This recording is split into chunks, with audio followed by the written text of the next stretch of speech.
Good morning, ladies and gentlemen. Sorry about that. Was just getting some coffee. So, cheers, everyone. Bitcoin launched to moon, so that's cool. Markets on a tear, which is good. So, markets are in a buy signal. Obviously, good morning, Sam. How are you doing? Bitcoin's up to 119,000, so that's sweet. Markets are, as the title says, markets pump on algorithm buying program. What's going on, Petey? So, I mean, essentially, markets are just doing really well. Obviously, if you look at the news, they're probably telling you something. I have no idea what the news could possibly be saying right now, but I don't know. Whatever economic data we had recently, or whatever Trump's son maybe or maybe didn't say, is probably why the market's currently going up. I don't get it. The stream says my audio bit rate is lower than the recommended bit rate, but I already updated the bit rate to the suggested bit rate, so I just don't understand sometimes. So anyways, yeah, we'll just quickly go through the main narrative, which you guys are probably going to hear like 17 million more times today. But we'll get to it right now, and we'll go to the SPY first, which is the markets are currently in a...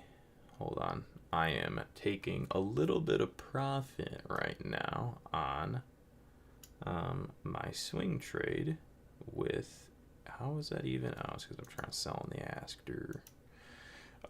Taking a little bit of profitos there on the swing trade with UPRO, or the market. Gonna still hold some. So essentially I was just selling a little bit of my swing long position right there. Alright. And again, that swing long position and trade idea and thesis, blah, blah, blah, blah, blah, all starts from back here. Trying to get to it. So, right there. This freaking... Sometimes TradingView just likes to be a pain. But anyways, guys, that was that. So that was me locking in a little bit of money from trade that eventually started here and added some here and then here and blah blah blah blah. Anyways, so again, market was bullish starting here. The market is still bullish where we're at now, but that's just very generalizing the market. So let's just kind of go back here 1 second. So again, we flipped positive on the market back there. That's when we suggested watching markets long bias and being long the markets. Actually, gosh, I have so much good stuff in these streams. I gotta chop up a few of these streams today and make some videos. Because one of the I don't know, whatever stream it was or whatever video I posted, we're back here and we're like, hey guys, we're bearish the market. And then we came up and I'm like, but you see how the market's right now coming to the SMA. I'm like, this is where we could flip positive. And I drew that exact thing on the screen. And so far the market's done almost exactly as I drew, which is kind of funny because it doesn't usually happen like that. But anyways, so yeah, markets are we're just swing long in the market. Pretty basic stuff here. Also, are we into a new all-time high? Yeah, so markets are into a new all-time high. Cheers to that. That's great. That's good stuff. So, rock on. Back to Bitcoin just a little bit. I mean, Bitcoin hit 119,000. Now, for those of you that watch our stream, you guys know that the end of this red box, this is where we assumed the bear market would arguably start. So if I had to pick an exact date the bear market was going to start, it was going to be once the market gets to the end of this red box. Again, I could be completely wrong, but we'll see. But anyways, yeah. So that would be under the assumption that cycles continue to repeat anyway. So Bitcoin's doing well over the past couple days. And right now, we're just backtracking volume weighted average prices from the highs. So this is something we typically do, you know. So it's not like anything we're seeing from Bitcoin isn't really normal. So what we've pretty much done over the past couple weeks. Well, it's 1, 2, 3, 4, 5, 6, 7, 8, 8 weeks, almost 2 months. So over the past 8 weeks, Bitcoin essentially has been pulling back and is now up. But really what we were doing is we were taking the all-time high, knowing that it obviously went down, finding the volume weighted average price of that VWAP, which would be right there. That's a terrible arrow, but you know. So we were essentially just being bearish Bitcoin in the short term, if you will, as long as it's maintaining below the weekly volume weighted average price from the all-time high. That's ultimately how we attempted to create the lower high here, how we try to beat the market down there, but obviously couldn't break that structure low, and now we've just reversed up. And now the price of the market is above that all-time high weekly volume weighted average price. So as far as like bear market stuff goes for Bitcoin, we just know that really no bear market ever happens without the Bitcoin market topping and then maintaining below its all-time high volume weighted average price. So we already know that if we're thinking of, you know, bear market and selling being here right now, it's just not, because we just know from past events that typically all bear markets of Bitcoins and all tops are going to maintain below its all-time high weekly selling volume weighted average price. We're not below that right now. So as far as like bear market start, we're not even thinking about that for the moment. We were obviously through here because top had been put in. We had reason to believe we could maintain below volume weighted average prices. We did. Not strong enough. Back over. Okay. Bullish holding is still here, and that's completely fine. That being said, we never expected the Bitcoin market, not that we never expected it, but the timeline was as far as here. So if we topped early, so be it. If we top a little after, so be it. If we topped exactly on it, so be it. But just anywhere nearing October, I myself was going to be a little cautious of the Bitcoin market potentially kind of cycle topping. Now, if it doesn't, that would be awesome, because then I would just make more money as things continue to go up, and as would anyone who owns Bitcoin, right?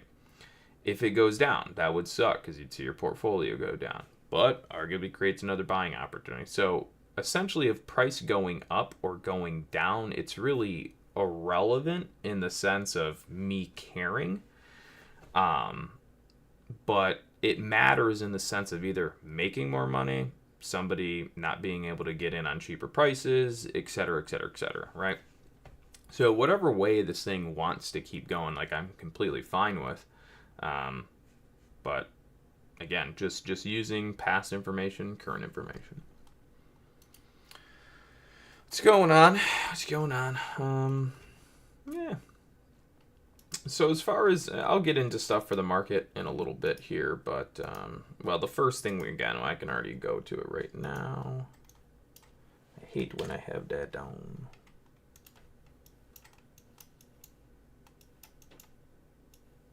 All right, so we're pretty much going to be looking to stay long bias the market for the moment, and our pullback volume weighted average price we're going to look for today, and then back to long is going to be there. So we're not going to look to pull the markets any further than that red box for the early morning and the day. And we are going to be optimistic that the long bias volume from today will keep the markets up and will keep going higher, right? If we start to break down volume weighted average prices, at that point I may look to change that sort of thesis for the day. But for the moment, again, just riding up. We'll look, again, it's whenever you're above the 50 SMA and you're in a swing long market and buying program, you generally always, first thoughts are higher low, higher high, right? So anytime you wake up on any day and you're above the 50 SMA, pretty much your thoughts are, where's the pullback going to be? Where is the support going to be, right? And if in the event the market was trying to reverse and actually become bearish, are there any sort of signals that are telling me that? Therefore, instead of being lower, or instead of looking for higher highs and higher lows, I'd be looking for maybe it to fail, right? So again, if you're in a long market, you're always thinking higher low, higher high, higher low, higher high, higher low, higher high, unless something is telling you to not think that. And there's a couple things that could be, which we talk about every day. That's the volatility index being one. Or, pretty much that's it, really that, and or if the market actually flips bearish, right? But generally speaking, higher low, higher high, higher low, higher high. So then you go into your garage and then you open up this toolbox of your trading toolkits. Yay, so cool. And then you pick out any sort of tools and strategies that you think is going to help you find that higher low, higher high sort of scenario on the market. And for me, it's mapped off on the screen right there. All right, so that is very, very basic stuff right now that we're thinking about. I really haven't even looked at the volatility index today. I'm just looking solely at the market and saying that's first thoughts. All right. We'll bring down the volatility index, start looking at this a little bit more. I don't know if any of the four of you guys were here.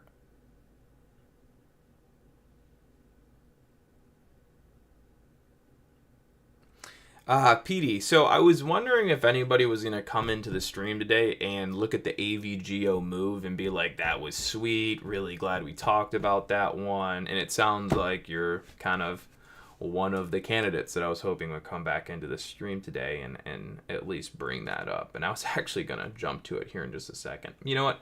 We can hold off on the VIX. We'll go to AVGO because I don't know if anyone took positions on that or whatever. And, it's done really well. So I'll bring it up on... bring it up somewhere. I'll bring it up on this screen.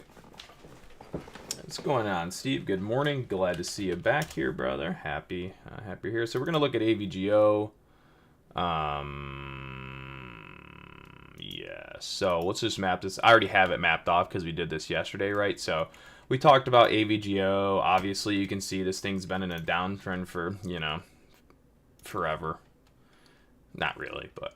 And then yesterday, we picked it up. We just happened to look at it at the right time and saw, oh, no, actually, this thing's arguably going into an uptrend right now. Like, is it legit? We'll find out. Market always lets you know in hindsight 2020, but in the moment, we could see it's coming up through specific levels that does dictate uptrend, downtrend. If we go into a new uptrend, this is the start point. So ultimately, what ends up happening is we do go into an uptrend on AVGO. All right, so that uptrend start level, again, is the 50 SMA right here, 30-minute at 331. That being said, any 50 SMA dictates uptrend, downtrend to its specific time frame. We just look at the 30-minute because the 30-minute is kind of one of those time frames that's not too small of a time frame that it's too noisy. It's not too long of a time frame that you don't get to play. It's right in the middle. So it allows you, not to really catch the bottom, but you're not super late. It's a really nice in-between comfortability level, if you ask me, which then from there, I'm just getting into it too much. So that's AVGO. Now what we'll do is we'll bring up the pre-market charts. All right, so this is what it ends up looking like all said and done. We'll put on a 15-minute chart here. So the yellow line, as we said, is where the market can start an uptrend, right? So essentially yesterday it breaks over, gets momentum up, eventually falls back down, back tests the breakout, and then there's your long, right? There's your uptrend. That's literally what an uptrend looks like. So when you guys see that stocks are blowing up or having good moves, many times it's because they just started an uptrend. So there's a reason for that long bias environment and momentum to be favorably taking off. It's because you're just at the start, right? Now, does that last for a long time? And when I say just at the start, it means you're at the starting point. How long the race lasts, none of us know, right? Is it going to be a 5K, a 10K? We don't know, right? Is someone going to, shoot the gun for everyone to start racing at the start line, and then all of a sudden it's like, actually, bad weather coming in. We got to stop, right? You don't know. You just know that is the shift point in the markets right there. So anyways, that was AVGO yesterday. So to answer your question, PD, managing risk, since we are using the 30-minute 50 SMA, would a stop out look like the first 30-minute candle to close back below the 50 SMA? Great question. Honestly, I don't really know, to be truthful with you, because people use stop outs in a multitude of different ways. Some people just, like a hard stop, which would be, in this case, what you just described, which is if a candle closes below said level, then does that mean price has now been accepted below, therefore I should stop, right? As opposed to just a quick price action 1 or 5 minute candle down that's trying to shake me out. Again, it's so hard to say, because I've seen it in both scenarios where markets just break it on a 1 minute, 5 minute, come back and pick up again. I've seen it where markets stay down below it, close a 30-minute below, and they just get picked right back up again. So I really don't have a good answer for you, unfortunately. So I hate to say it, but there really is there's really no good answer. Obviously, if you look at like academic studies, most of it's going to tell you that you should put a stop below the previous low. So, for example, if which this is probably the most proper way, to be honest, because I have done a little testing on this, and this is kind of one that does seem to work. It carries more risk, but at the same time, it carries a bigger reward. So I guess I do have an answer for you, to be honest. But as far as like, success rate, that all comes down to if you picked the good one, right, or not. In this case, AVGO was a good play. So obviously, wherever we put our stop in this case works, right? Because it never really fell back below the 50. So we just simply know that if the market is above the 50, that momentum is favorable to the upside, right? We know that if momentum is below, or if the market's below, it's not, right? So we ask ourselves, if the reason for being long is because the market's above the 50, then why would I still be long if the market's below the 50, right? So why would I have a stop at the previous low when I know that if the market is below, then we're not bullish? So that's the way I think of it, where it's like, well, if the market comes back down and I think it's going to break the 50 or it's going to go down or whatever, then I could just close, right? And if I'm wrong and it comes back up above and I want to get long again, then I can, right? So that's kind of how I view it. But now if you wanted to be someone that gave yourself more breathing room and avoided some of those kind of annoying things, then you'd put your stop at, in this case, the like previous low areas, right? And you would say to yourself, well, if the market is starting an uptrend, right, then I would put my stop below the previous low. Now, essentially, from the breakout level, which is here, the yellow line. So your stop would be, you'd have a stop of 2% at least, maybe 3% or so. And so far the long has produced 4%. So if you think about so this is another thing that I see relatively often, is whenever a market does in fact start an uptrend on the 30-minute and the long is successful, I normally see at least a 1 to 2 return as it's measured from the previous low as stop goes, right? So if market does enter uptrend, has a relatively successful move, and you measure your stop based off of where the uptrend starts and the previous low defined in the market that leads into that uptrend, you almost always see a 1 to 2 risk to reward. All right. So if you think of computerized algorithms and academics, right, they would say maybe your stop goes below the most recent established low. Market enters uptrend here. So if I either bought at the breakout, right, and I'm drawing a bunch of lines and you probably already get it, or if I bought on this retrace, right, my stop being below that low exactly is 2.29%, give or take. It could be off a little bit, right, from where I'm measuring. And if we go from here up and see where the market's made it, it's 4.19. So you can see it's right around that 1 to 2 risk to reward that's been returned on the market with that setup so far. So really a logical trader would say to themselves, this is a good profit take from that short-term trade because we've met a 1 to 2 at this point. Which now that I think about it, I might even lock some there. Might as well. All right. So, any Hoosers, you get the point. So that was ABGO. I hope that makes sense. So, cheers. Actually, yeah, did that make sense? Oh, yeah, by the way, I don't remember who was it yesterday. Somebody also brought up OKLO. So, one second. This is another one we talked about yesterday, watching for an uptrend start, which would be the yellow, not the bottom one, but this one here. Pretty sure. Yeah. Or wait. Yeah. Anyways, so this is another one, OKLO. Pretty much this one, when we were first talking about it yesterday. Oh my gosh, would this work? Yeah, so OKLO. Anyways, this one, when we first talked about it, was right there. Testing the uptrend level, ended up kind of breaking above, failing for a moment, and then recovering later, and then there's your long play, right? So, same scenario as far as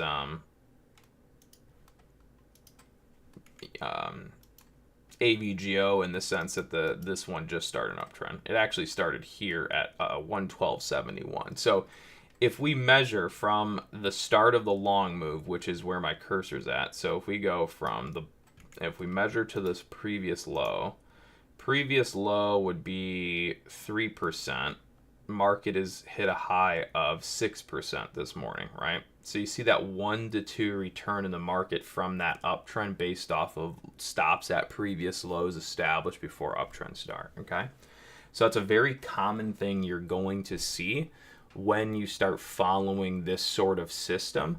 Now, it's not that you can't see more than a 1 to 2, but we just know based off of, pretty much trading law, the law of trading is that minimum someone's looking for a 1 to 2. And when I say someone, that would pretty much be everyone, right? Everyone wants a 1 to 2, if not more. Okay, so I do see, like I said, a lot of times the system and establish 1 to 2%, or 1 to 2%, 1 to 2 trade setups. And you don't even know it's going to be a 1 to 2. You know what I mean? You don't know that. You just know that this is where an uptrend can start. And if successful, then obviously it goes up, right? Okay, right? So then you just measure and you just see it repeat. Like we could go look at the SPY, right? If we go look at the SPY, I haven't tested it. Actually, I haven't really ever tested this on the SPY. I always did it on individual equities.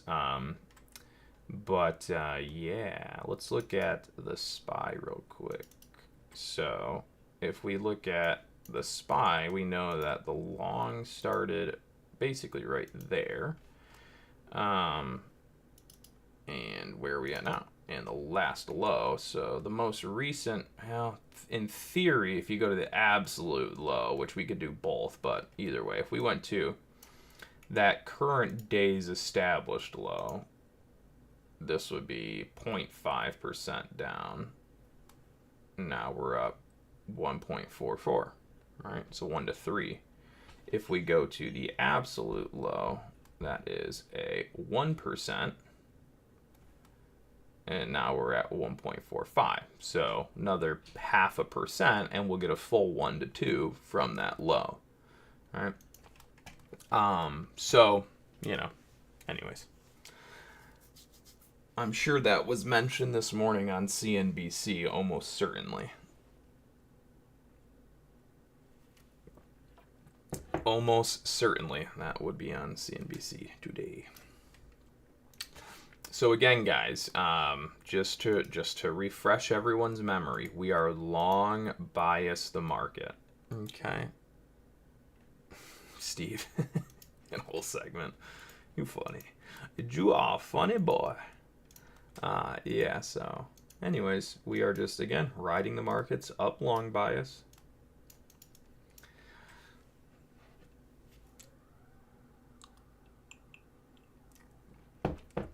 Concurrent viewers of 4 people. I appreciate you four lovely souls for joining us this morning. I'm sure YouTube had us on the front screen on the homepage this morning.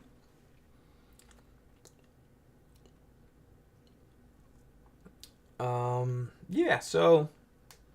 Oh yeah, the volatility index. We haven't even gone over that yet, so let's take a little peek there. And then I'm going to probably get a little bit of a refill on some coffee.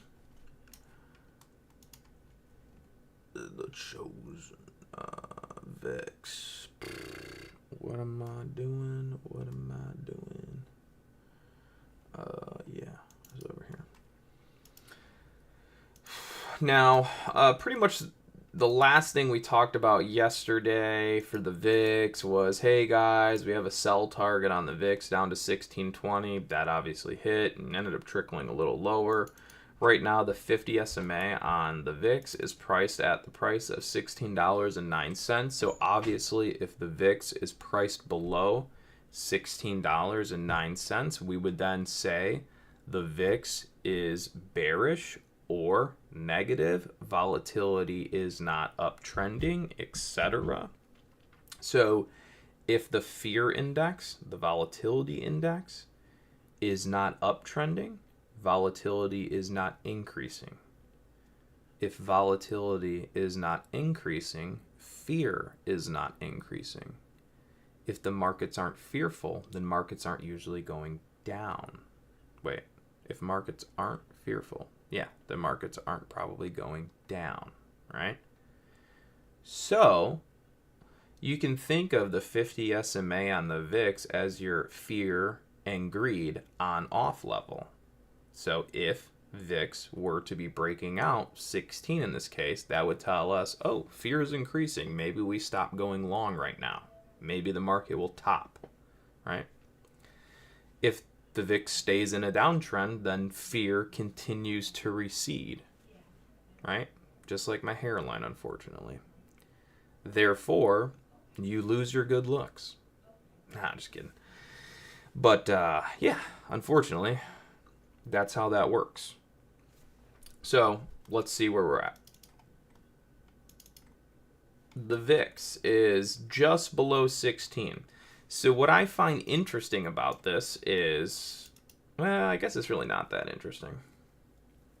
I was just going to say, the market seems to be performing exceptionally well in comparison to how the VIX is performing, right? So, you know, to me, the market is moving better and faster on the upside than that of the VIX on the downside. That being said, when the VIX is priced low, it's easier for markets to manipulate higher without seeing it reflected, say, equally into the VIX's chart. So whenever we start getting, you know, into 16, 15s, 14s, heck, 13s, right? Again, VIX and the market don't have that strong connection anymore. When people are not fearful, right, and the VIX is lower, then just because the market's going up a lot doesn't mean you have to see the VIX going down a lot, because it's already beaten down into normal levels, right? But anyways, that's neither here nor there, I guess. So the reality is we're just long biased the market. If we get signaled to be anything else, then we'll just talk about it and we'll do that. But for right now, the way this pretty much works is the only thing that's going to signal us to be bearish the market is if the market internals are all bearish, which would be immediate momentum, so intraday momentum stuff, but not macro change. And then the only other way we'd actually be bearish the market is if the volatility index started breaking out into fear, right? So the fear level is right here at 16. So if the VIX is starting to break out 16, then we will look to pull the markets back in their uptrend, right? So the VIX, again, is it's our sidekick, right? The VIX is the one that could signal to us to sell or be bearish the market, even though it's running to the upside. Hasn't done that, but it could whenever it wants. And if it does, we'll know that. Why? Because we watch it every single day of our life. So, that being said, you have the levels now that you may use to shift your bias. But the current trend of the market is still up, right? It's just, so you see, let me bring this down like that. So, oh, that's so lame. I hate when it does that. Just like disappears everything on my, like every screen disappears. Not only the ones you guys are seeing, but all of the other stuff I have up is just gone. All right. Oh, there's another VIX chart. Wait, where's my, oh, I didn't even know I had that one. That's cool. Oh, and there's that. Okay. So, yeah, I mean, I don't know, it probably makes sense. Like, so the only way we would be, see how I have the line on the VIX there and it's breaking out, right? The only way we'd expect that this market does something like, right, is if the VIX were breaking out and going into an uptrend, right? So if the VIX started a new uptrend here, that would allow us to be bearish to markets up here, right? So a lot of times when the market's going up, it's going crazy, and all of a sudden it just tops out of nowhere and has a really bad day. That's generally because we're breaking the VIX out. So we're using the new uptrend start on the VIX to start pulling the markets down. Again, that's a play that we use and arguably will use in the future, but it's not necessarily what's happening right now. But we can see how that can be something, be a thing. So for right now, the market is just below. So the first thoughts would be, market is just bearish. So either we're going to just trend out to the downside here on the VIX and the market's going to keep going up, right? Or you're going to have to back test the breakdown and then go. And then last scenario would be the market actually flips the VIX here and then goes into an uptrend. The same level used for starting a new uptrend is the same level used for downtrend. Again, that's what a lot of people, don't know, is that the same levels we use to dictate uptrends are the same levels we use to dictate downtrends, right? So when markets shift really quick and all of a sudden there's an abrupt change in the market, it's because of that. It's one level will dictate up and down in the market a lot of times. So there's a lot of this, a lot of that we've talked about this morning. But again, the main narrative is we are long biased the stock market and have been since just before the close of the market on Friday of last week.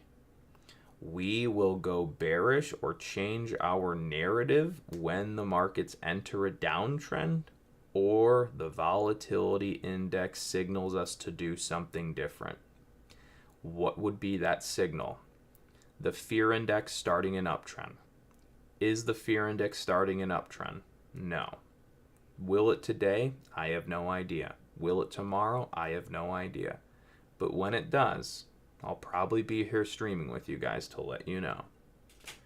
So, main narrative. We're just riding this puppy up. The macro side is long. Does that mean there won't be a pullback? No, of course, because literally everything goes up and goes down and goes up and goes down and goes up. Nothing goes in a straight line forever. Nothing goes down forever in a straight line. There's always a pullback somewhere at some point.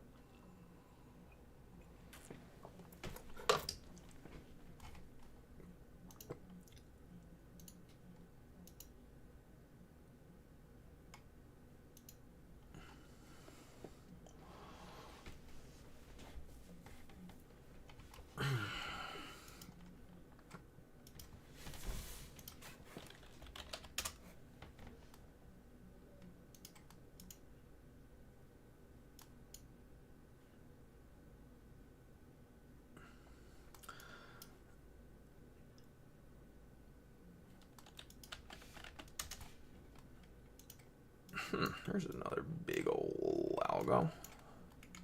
So yeah, here's another thing to think about. Well, not another thing, but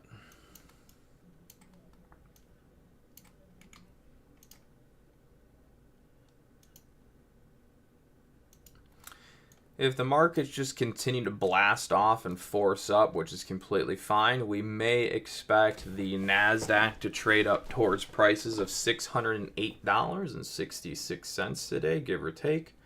That's, is it a guarantee? No. Is it a probability? Yes, etc., right?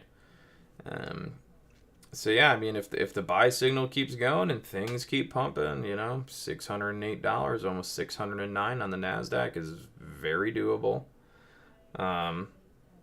We'll just have to wait and see. I mean, there's pullback levels I have, but again, it's all based off of what the market internals say, right? So when we get into the open and we get out of the pre-market futures manipulation hours, what are the equities saying going into the open in the early morning? If all equities are on the long side, then we're going to expect, obviously, markets go up. If equities are selling, then we're going to expect we're going to pull the markets back to start the day or whatever, right? We just don't know that, or not that you just don't know how equities are going to perform once the volume kicks in at the open. You kind of have to just wait and see. And when I say you have to wait and see, it's because what I'm talking about is this right here, this page. I don't know why somehow that's weird. I don't know. Yeah, this page here, the market intros. These don't open until the market opens, so I can't read that yet. Okay.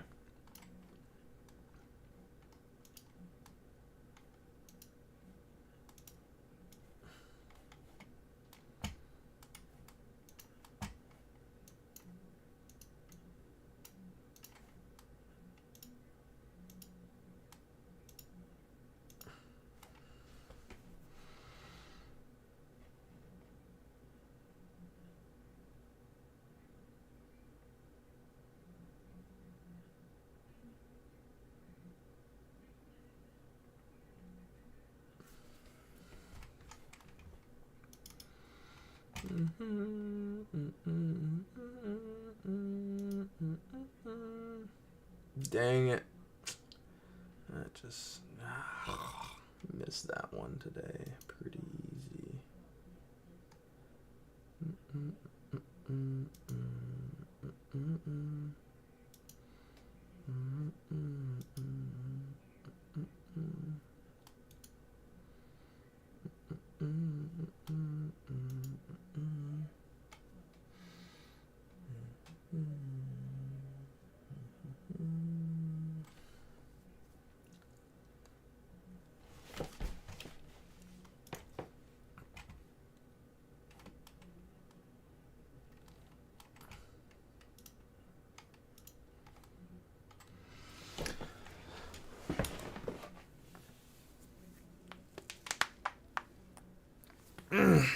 Excuse me, sorry.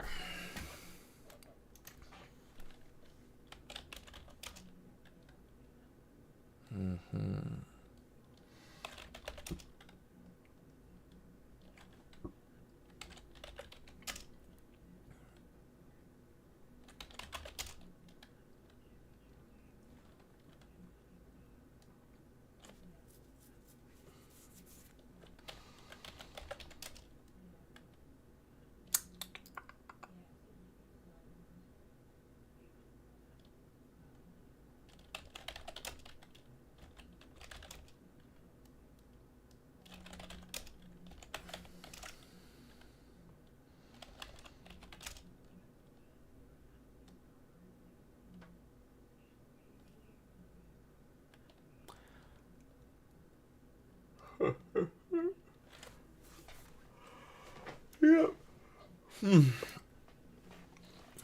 So what, I don't even know what was the economic data today. Wasn't even paying attention to it, to be honest.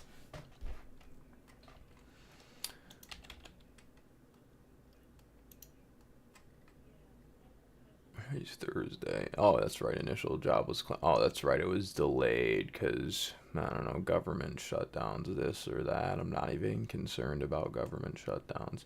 Then again, I guess if I was, in a job position or an industry that was more heavily affected by government shutdowns, I'd probably feel a little bit different about that. So, definitely matters for some. As for me, not so much. But That being said, I have no doubt in my mind the government will. I would say it's probably safe to assume they'll probably not be shut down for forever. So, any extreme fear someone may be feeling about the situation, it'd be best not to worry too much because, again, that would be putting your worries in something that is probably not going to be lasting long. So, you're just inflicting essentially fear onto yourself for reasons you shouldn't be. But anyways, yeah, we had the initial jobless claims delay, factory orders, something at 10 a.m. There's really nothing today. So since there's really no news, anything like that, catalyst, I don't know. We'll see, but if there's nothing to knock the market off its path, then arguably grind higher. We're also going to be opening with a gap, so if we do end up doing a gap and go, one of the things we'll look for is SPX to run to 161. Again, that's a strategy that I kind of use loosely these days because I've seen it not work enough times that I have to kind of put it on the back burner. But it's something I always pay attention to no matter what. But yeah, again, we have a gap up today, so we might be looking at SPX 161 gap and go levels or gap pullback levels. I know most of you guys probably don't exactly know what that means, but that's okay.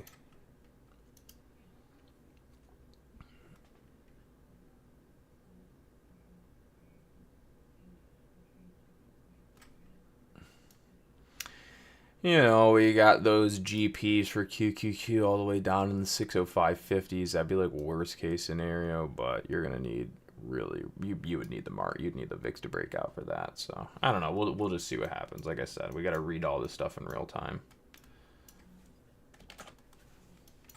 That's all short term stuff. Again, like I said, supposed to be long bias narrative since like last Friday, right? Now, if you didn't take any long positions last Friday or when the market was on a dip before this rip, then again, as far as you involving yourself on the long, you're just late. So there's really no point, in that regard. But short term stuff, obviously, that's what I mean is if you weren't participating long bias last week Friday or throughout these past couple days on the dips, then the market's blowing up and you're like, oh dang it, right?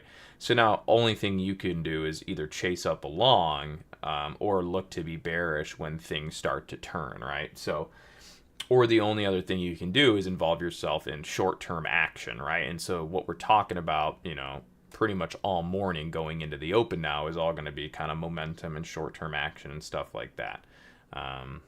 Is what we're getting into.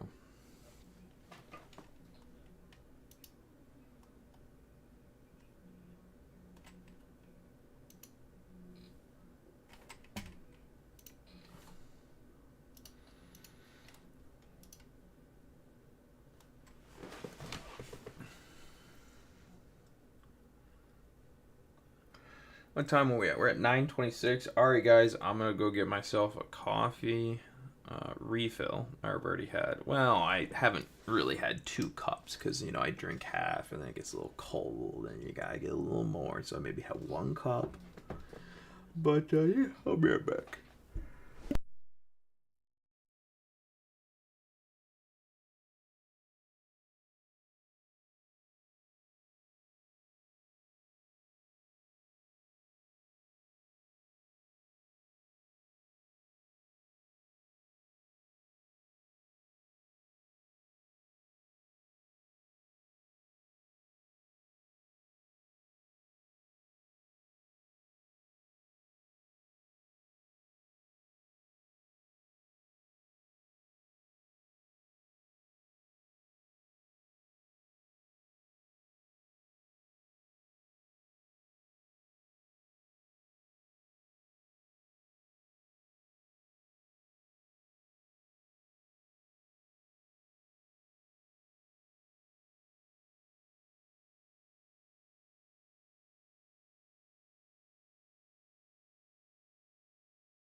Okay, we're back here. We're back here, ladies and gentlemen, boys and girls.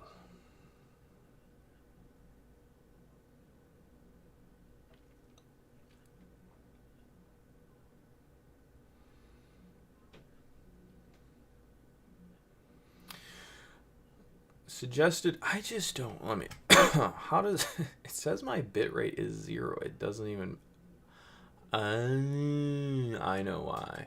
I know why. That's because I paused my mic a second ago. That's what that is. That's that thing I'm getting. Yeah, because when I pause my mic, obviously the bitrate 0, and then it goes away. I'm seeing what's going on here. That makes sense. That makes a lot more sense. How are you guys still seeing? Oh, because that's delayed. I love how that works. All right. Yeah, I mean, I wish I had more to say. I guess I really don't. I wonder what. Let's see what the news has been looking like these past couple days. Stock market news today, yesterday. 16 hours ago, stocks rise for fourth days. Treasuries rally. S&P futures rise as investors look past government shutdown. Futures slip as government shut was 41. What? Oh, Dow advances, Ambit shutdown, worries down, S&P 500, blah, blah, blah. So basically what we've come to the conclusion of is like a week and a half ago, the news told everyone to sell their dog and their pets because the world was over and the stocks were going down and government shutdown and who knows whatever else lies they spun to you. Or better yet, more like, yeah, who knows? Maybe some, can't say that word. So, yeah, who knows whatever information they were blasting last week, but last week the information surely made me very fearful, like the world was ending. And now all of a sudden, 1 week later, we're blasting off into all-time highs, and the news is telling you that the government shutdown is not something that investors are worried about. So, what was the change? How does CNBC know that investors are no longer worried about the government shutdown? Did they go out and single-handedly ask them? Also, by the way, our pullback target is complete or basically complete. There you go. That's done. So, initial pullback target, scalp, sort of tradable idea. That's done. Finito. Bing, bang, boom. Thanks for tuning in. Alrighty, that one's done. I'm going to take these VWAPs off because not that I don't really need them. Alrighty. So let's see. Market internals starting. Alright, let's see what we got on the market internals. This is, you guys, you're seeing firsthand what I do every single day. I'm hiding nothing. Right? So you can see, first 1 minute open, the FANG pulled back. So essentially we used the FANG this morning to pull the market back to that target, if that makes sense, right? So if you look at, I'll throw my VWAPs back on and we're going to do that. So we said our initial pullback target is going to be the volume weighted average price of the pre-market long traders, because why not? And right at the open, all of the selling pressure amongst the FANG stocks pretty much allowed the depreciation in price of the S&P 500 to achieve that target, right? So somewhere behind the scenes, we're going to see when we go through this list that we pulled Apple back. No, well, maybe. It might, Apple, I'm on a 30-minute, but if we look at a 1 minute, sorry, Apple started red, NVIDIA not so much, and Microsoft started red, little there, etc. Maybe it's AMD, Meta, Netflix. What about Amazon? So we used Amazon, Netflix, Meta, AMD, etc. Those pullbacks in the early start create that red candle on this big combined FANG Mag 7 ticker. As a result, what do? We depreciate the price on the SPY down to our pullback target, which is here, which again is also our 30-minute over-under trend support. So essentially, we pull the market back down, create a dip, try to hold support, and keep the rally going. And if we go below here, then we'll arguably change that narrative. But for the time being, that's not the case. Alrighty, so now what do? Now we look at the volatility index and try to see what's going on in the volatility index. Is there anything that's signaling us that we shouldn't be long bias? Not really.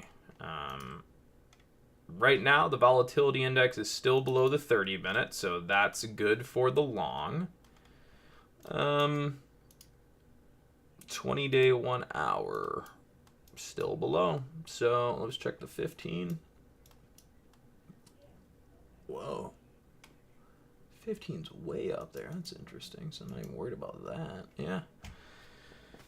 So the only thing I could say would change the narrative of being long for the moment would be the market internals just have to drop off of the face of the earth, which right now they're not doing that. Doesn't mean they couldn't, but yeah, there's the VIX isn't breaking out, so we shouldn't be big time bearish, and the market internals collectively are not selling off enough to essentially drop the market super hard. Again, that's for the moment. Right? Anything can change, but right now it's not the case. So I'm going to kind of take these yellow thingies off the screen. We're going to go down into a 1 minute now and get a feel for some 1 minute action.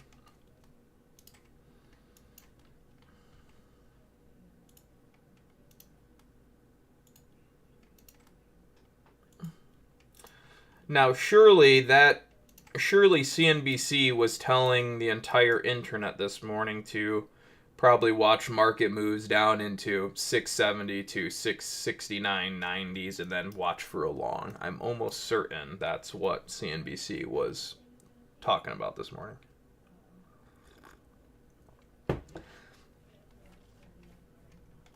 Let's take a look on QQQ. All right, so they're making divergence this morning. So you see how SPY is performing pretty decent. Okay, QQQ is going down. If you look at where most of the selling pressure is at this morning, it's in the FANG name. So that's a direct effect on QQQ. It is also a direct effect on the SPY. But you will see real quick that the SPY issues are performing better. So this is the S&P here. See how the S&P is pretty much all green? This is the FANG, which is obviously all tech too, all down. The NASDAQ is here on the upper right. You see how it's a little green, little red, right? And you got some red here. So there's more red in the NASDAQ markets right now than the S&P. So this means two things. Either the red on the NASDAQ players has to stop, right? To keep the markets up, blah, blah, blah, blah, blah. Or what's going to end up happening is the S&P issues give up, and then we see, a little weakness there. So what we call that is like trading of hands, and just it's the relationship of two markets. So what we're seeing here is we're seeing the NASDAQ have divergence from the S&P this morning, and that's simply because the players that have a bigger role on the NASDAQ or whatever just aren't performing as well. So what we may see here is the S&P 500 catch up bearishly. So we've been seeing the NASDAQ trade bearish. What can happen is if there's a trade of hand. So what I mean is it's a little tricky, but we're following. If the SPY issues give up, then the SPY is going to roll over bearish. If the NASDAQ and the FANG pick up, then the SPY is going to rip up. So it's kind of one of those things is where's the money going to flow to next? Is it going to be flowing out of SPY or into Qs, right? Or into the FANG, right? So if money starts coming back into the FANG names and some of these NASDAQ 100s, then the Qs will get bought back up and then the S&P would move higher, right? The vice versa of that is everyone buying long the SPY here is going to get taken to the downside as more weakness comes into. So it's kind of one of those things that you don't always know for sure when you're seeing that divergence, how the market is going to trade hands. We can see it's taking place, and we know there's really only one of two options, right? Either money comes back into the FANG, back into the Mag 7, back into the NASDAQ 100, and we move equity markets higher, and the QQQ gets picked up because of that. So Qs bounce, SPY goes higher, right? Or the flip side of that is, right? Money does not come back into the Mag 7. Money doesn't come into the NASDAQ 100. The Qs falls out further, and everyone buying support or buying drops out. And then the SPY ends up rolling over, right? There's only like really two scenarios there. Now, I wish I knew exactly which one that would be. Don't for sure know, all right? So that's why I'm just watching the market internals, so I can see them, right? If this long move on the S&P gives up, then surely we're probably going to see this roll over a little bit. And then also the volatility index. You see how the volatility index isn't really going down, right? And we're just below that 16 level. So remember we said earlier, the VIX is breaking down. So either it's going to have to just go into a downtrend or it's going to have to come up and back test. So it looks like VIX is going for the 1609 back test. So as a result, the SPY is kind of getting stuffed. It's not moving higher as we currently move that VIX up for the back test, right? If the VIX, for whatever reason, actually breaks out 1610 and picked up in momentum, then we would be like full-blown trying to pull this SPY back. But it's not quite there. We're getting still some mixed signals.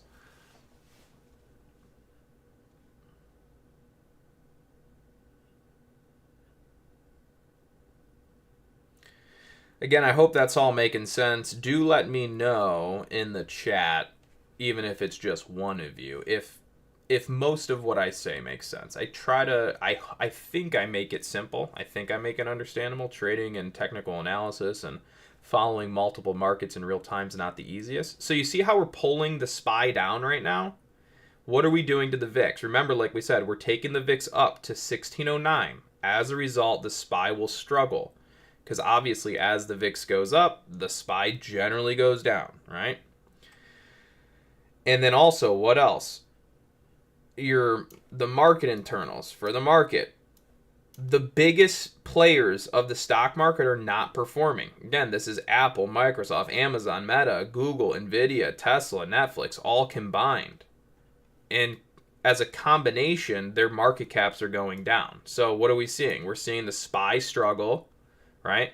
What's happening on the NASDAQ? NASDAQ's just getting cooked. Remember, we had pullback targets on the NASDAQ down to 605.24 to 604.88, 605.60. So we've essentially pulled the NASDAQ back to support, right? So this is where it's going to get interesting. Either the NASDAQ's going to bounce, right? Or we're going to keep breaking down and blah, blah, blah. So what we're kind of watching here is this, again, this VIX. See how the VIX is going up? So now the VIX is at that 1609. So VIX is kind of coming into the resistance over under. If we start to break this out, well, we're going to look to pull the markets back even further this morning, okay? So we know what? We know the markets are macro swing long, but we're currently intraday bearish. Why are we intraday bearish? Because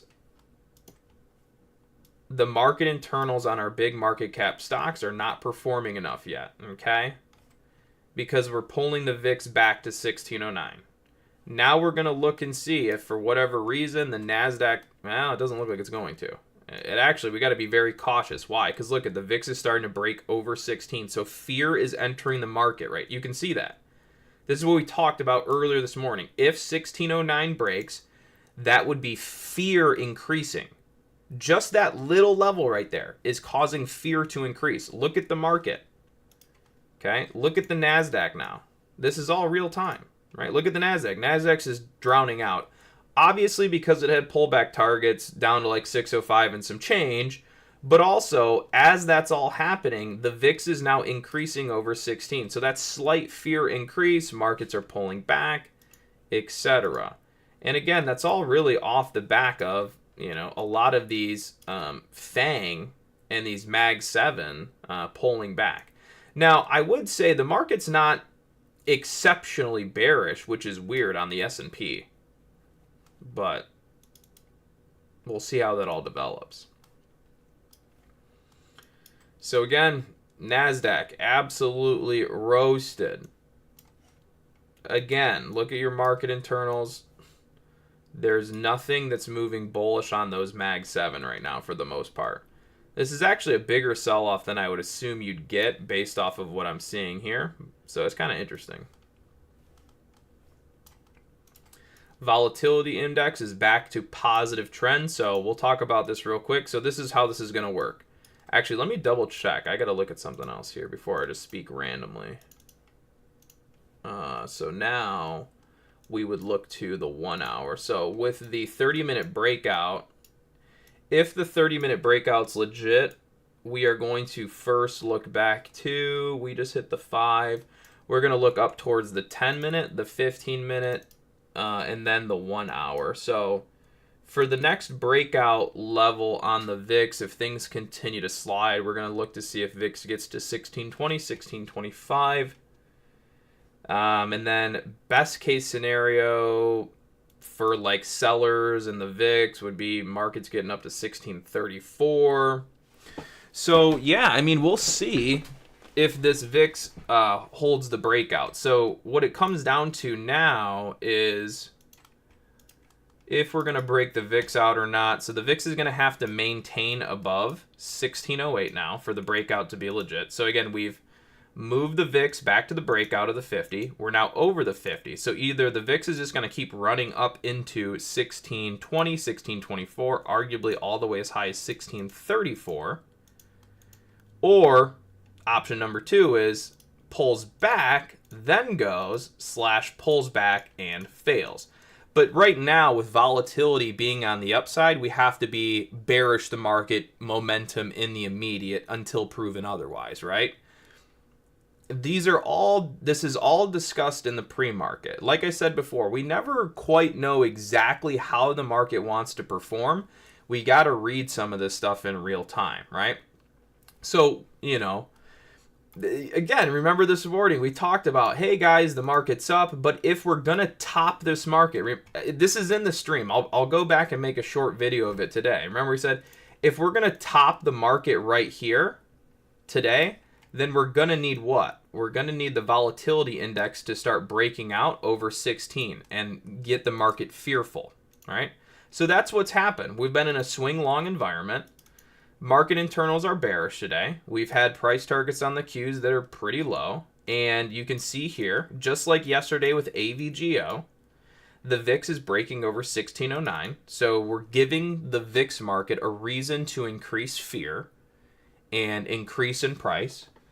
Now, the VIX is only at 16, which isn't very high. So anyone who looks at the volatility index and looks at numbers as of where is it priced at, right? Is it if it's at 16, the market's not fearful, right? If it's at 15, the market's not fearful. It's not very fearful, but we're triggering volatility right now, right? The level, the breaching of such level is what triggers volatility increase.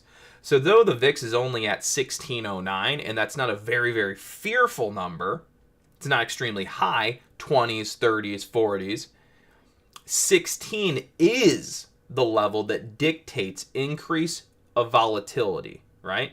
So that's what we just did. We just broke through a level that would cause algorithms in the stock market to start reading that fear is increasing. And as a result, we pull the markets, right? So the markets obviously, and the reason we talked about the market going up to like 1620s here is if you look at my upper right-hand screen, that's where the 10-minute trend is at. So if you think about uptrend, downtrend, etc., we know that this yellow level on the bottom here at 1609, that was the 30-minute. So the 30-minute went positive. So if the 30-minute is going to go up to some degree, where is it going to go to? It would most likely go to the next level above.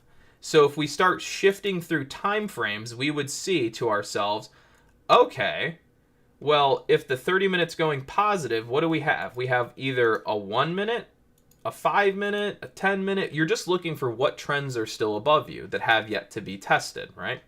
So if we look at this 10 minute right here that I'll zoom into again, look at the 10 minute is in a downtrend. So this is the 10 minute is in a downtrend, right? This would be a 10 minute 50 SMA downtrend back test. So if the 10 minute wants to stay bearish, it has to go like this, right? So all I'm getting at is that we just started a little bit of a break over the 30 minute. And if I started going through time frames, I could see that the 10 minute is in a downtrend and has yet to back test. So that would be one of those levels we'd look to take the market to while running that 30-minute bounce, if you will. All right. So that's pretty much how we pulled the markets back today. That's pretty cool. And I know it doesn't look like a whole lot, but that's very important info in there. All right, so as we said before, let's actually put those levels back on. So we have the 1 hour, and then we have the 10-minute right there. Oh, dang it. obviously you can see we're just pulling the VIX market back to the uptrend over under, which is the 30-minute. So we've essentially broken out the 30-minute, ran to the 10-minute. We're pulling the 10-minute back to the 30-minute like that. All right, that's what we're doing. And we're obviously bouncing the market a little bit in this moment, yada, yada, yada.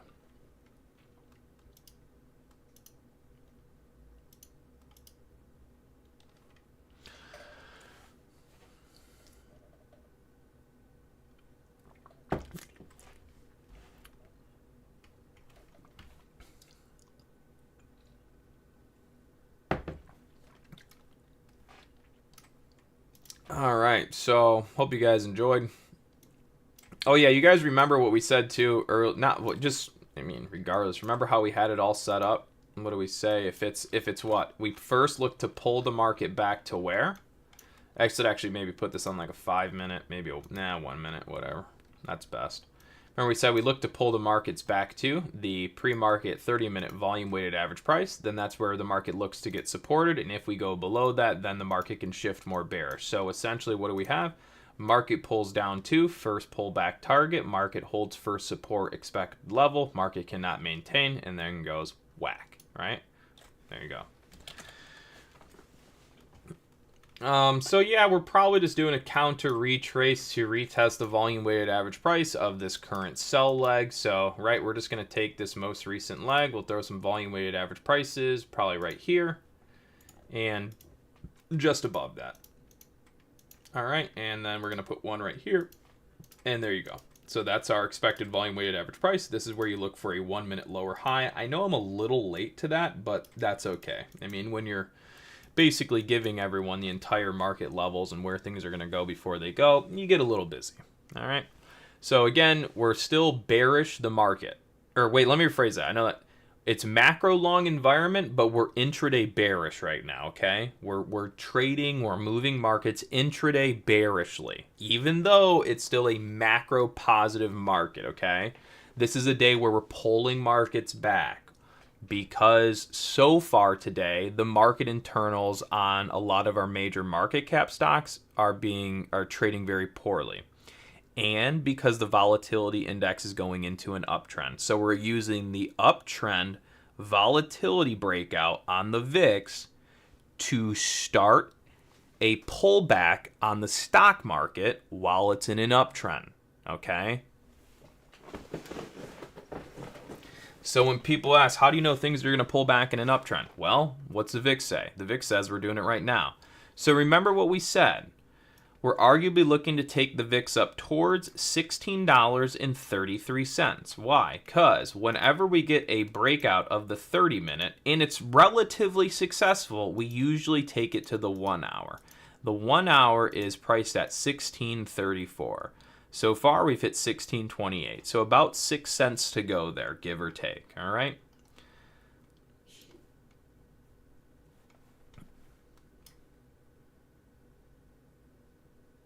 And now, the more important thing is you understanding this 30-minute to 1 hour transition. So, and it's not that it's not always a guarantee, but it's very, very likely. And really the main part of it is this right here, 20-day 1 hour. Oh, this is the wrong chart. Sorry. Here.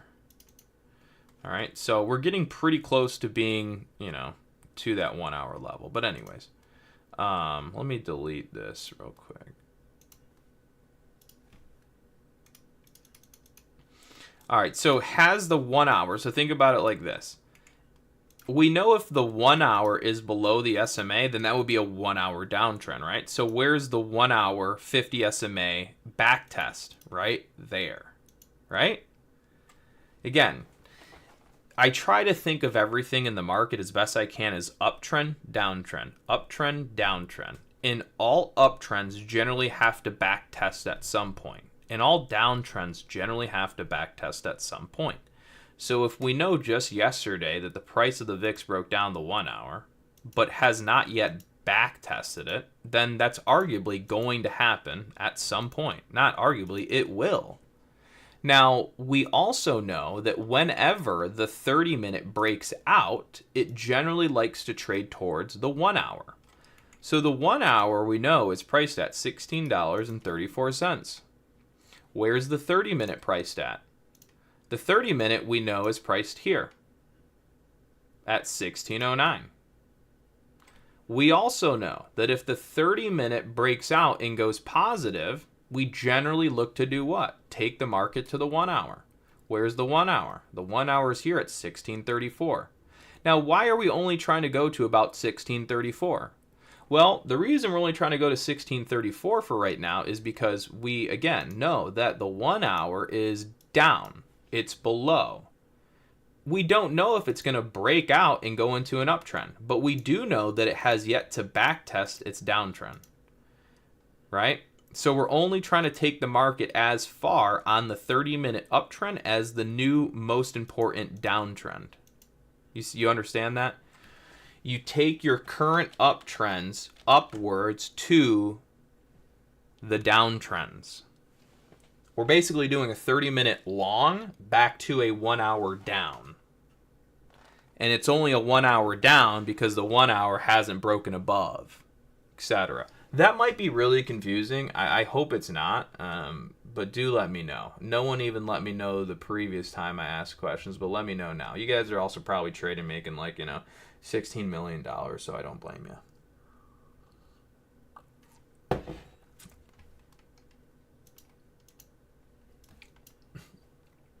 Also, do note that the VIX did not backtest the 30-minute here. It shied. Like if you look at it here, it pulled back and shied. So that means this is still, that 30-minute is untested. So it's still very likely that this actually comes down to test that 30-minute, but so on and so forth. So the two areas of interest still on the market for the VIX are going to be that 30-minute and that 1 hour for the time being.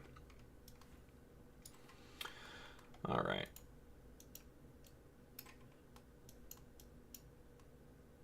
So again, watch this. This is what we call shies, right? The market pulled back, did not actually back test. It shied it, right? So that still leaves, opportunity for this market to pull back down to that level, just because it never really tagged.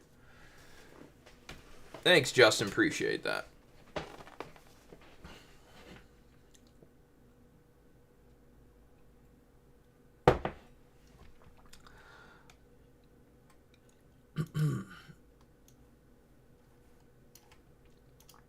Oh snap, Bitcoin almost 120K. Let's go, baby.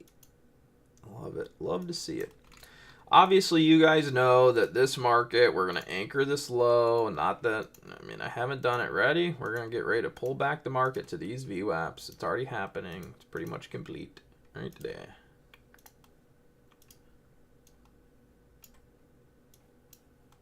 I don't mean to move it over like that. So those, again, that's our current little micro pullback target. That's complete. Another job well done. Cheers, guys. I am almost certain this is exactly what they want on CNBC. Some dude in his sweatpants telling you how the largest globally traded ETF in the world is going to move before it happens.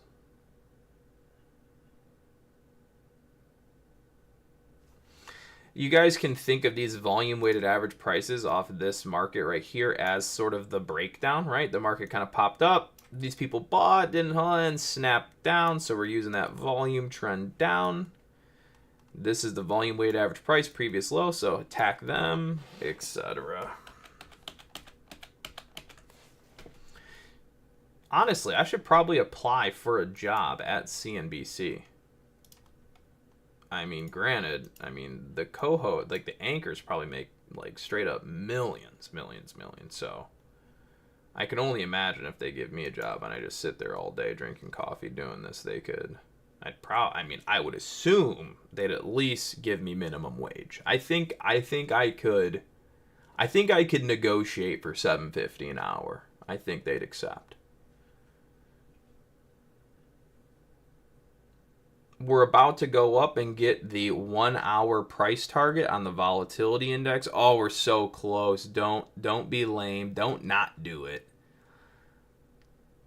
whatever market makers listening to our YouTube live stream, just do it. Just move that VIX right up into the price of $16.20. Wait, what is that? Or that's where we're at now. Not that. Move it to $16.34. Come on, market maker. We know you're in here. Don't be a silly little lamesy in your blue coat. 1634, 1630. Lame. Not going to happen for the moment. You can obviously tell, right? If you're looking at the price action of this market and they're kind of doing these little bottoms, I mean, this is going to have to give out to get the VIX to go up that next little 4 cents, but we can get it. Come on, baby. But obviously, we already know that we got to anchor this last high here. So, like, ready, watch. We're going to go like this. We're going to set this anchor. Bing, bang, boom. Just like that. And we already know that the counter pop level is, like, right there.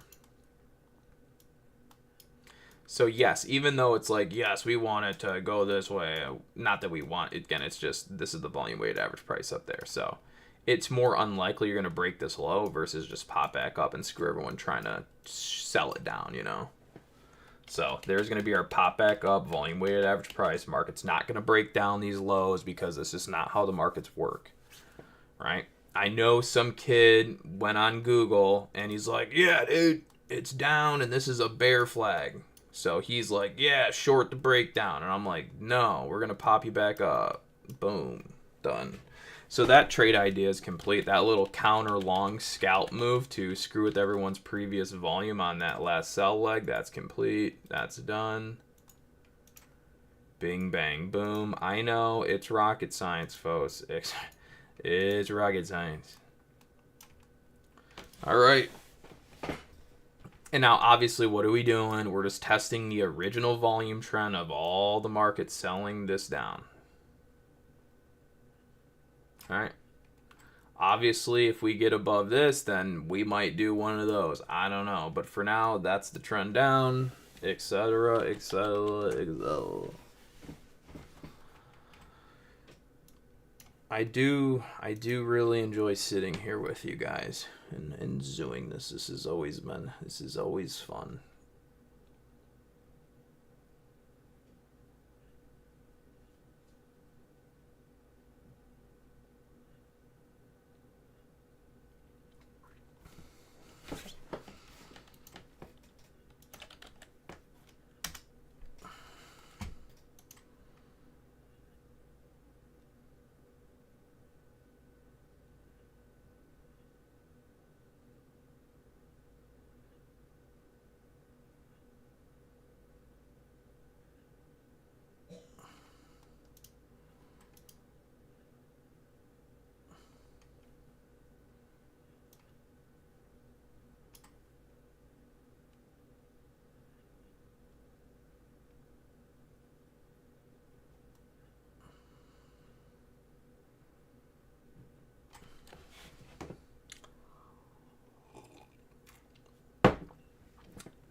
Do do do do do do do do do do do do.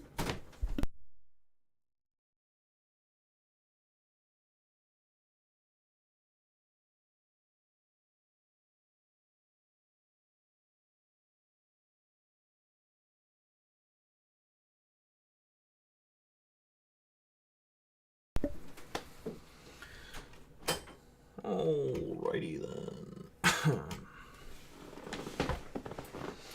For real though, is there anything else? Excuse me. Is there anything else good taking place here? CGIL looks like absolute. I mean, not really garbage. I'm kind of popping through some penny stocks for the moment, seeing if anything. Ooh, that one could be. Maybe we probably have to get kind of lucky. I don't know how to feel about that one.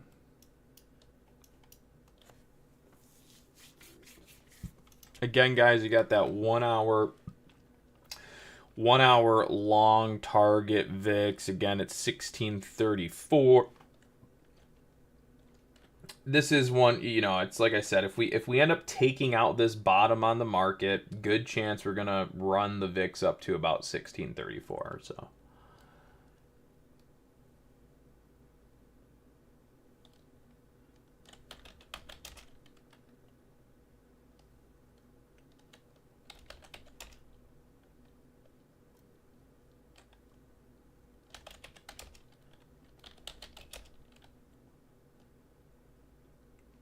Dang. Should have freaking bought TSHA long today. I don't even know why I didn't. It was a perfect buy when I was looking at it, and then for whatever reason, I'm like, eh. You know, I keep doing that these past couple weeks. I look at a few that kind of trigger what I'm looking for, and I'm like, nah. It's like, bro, you could have literally just threw some on and just let it ride. But no, here I am just being a dummy. IVDA. Yeah, that one wasn't really that good. Okay.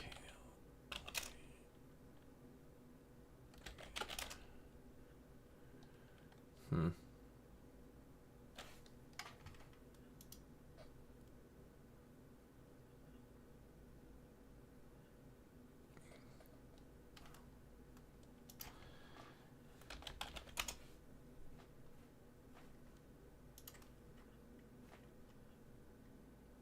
That one didn't work.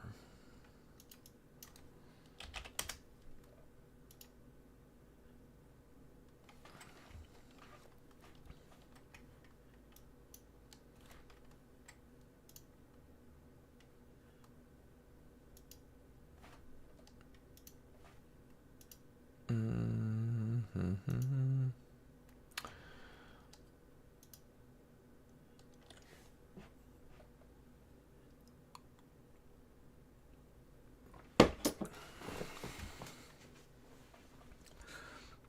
Mm-hmm. Mm-mm-mm. All right.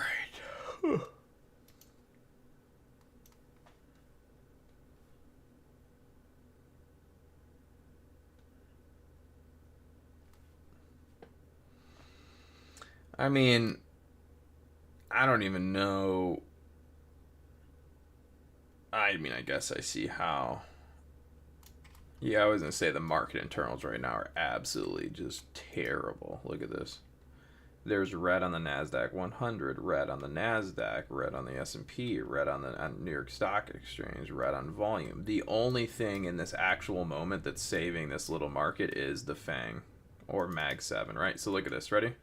Look at this little like flag looking curl setup you see here, right? That's kind of holding things up. That's what this is on the SPY. You can see that. Ready? See this little. All right, that's the Mag 7 holding the markets right now. Now, it's not meant to say the market's supposed to be breaking up, blah, blah, blah. But you can just see, right, how the bottom isn't giving out. It's because those Mag 7s stop selling off, right? Those are no longer going down for the moment, so it's hard for the markets to keep breaking down. Even though when the rest of the market is going bearish, right? You got some red here, red here, red up here, red up here, right? It's just not enough. When those Mag 7 are, you know, that's what I mean is they have such a strong market cap. You got to pay attention to those ones. But anyways, that's that.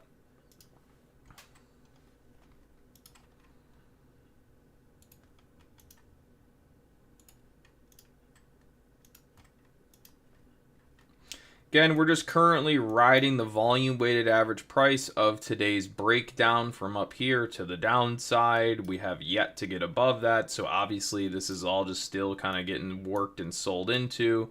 The only way the market really bounces if that broke out, but obviously that's just not happening. All of the market internals are bearish. They're not really bullish. There's no reason to be extremely bullish right now in the market or in this bottom.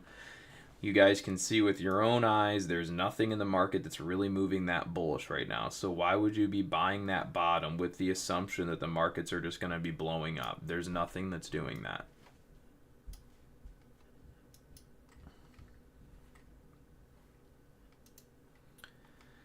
Do do do do do do do do do do do do do.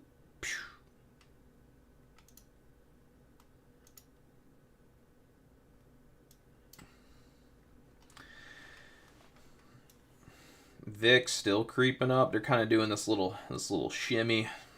It's like the market's playing. The VIX is playing games. See, this is why the VIX is playing games right now. And actually, let me double check a 5 minute. Let me see. VIX 5. No.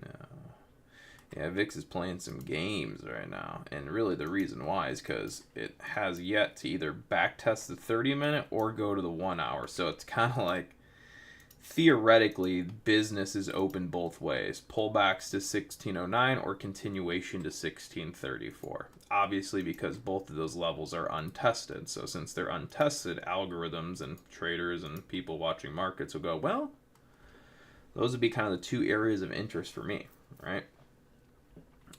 The only way we're pulling this VIX back is if obviously we start bouncing that market something, or the market internals start coming back around. Otherwise, we're probably going to drag it down and then we go up. So we just need something. We need some change in the market, right? We've been selling off equities, right? As you can see, we've been selling off equities. So either things continue selling off or these sell-offs slow down and we start to bounce the markets a bit. So that's what we're kind of waiting on right now. Looks like the Mag 7 are still holding, so markets aren't going to pull too much harsher for now, it looks like. But we'll see. Let's see, how is our friend AVGO doing? Or AVGO doing? Oof. She got zoink or magooed, but that's okay. Actually, I wonder if that probably missed a decent opportunity there. It was probably the back test of support or close to regular trading 30. Not quite. It's really the 10 SMA back test, but anyways, that was a good profit take this morning for AVGO. Right on today's, pretty much right there. That was nice.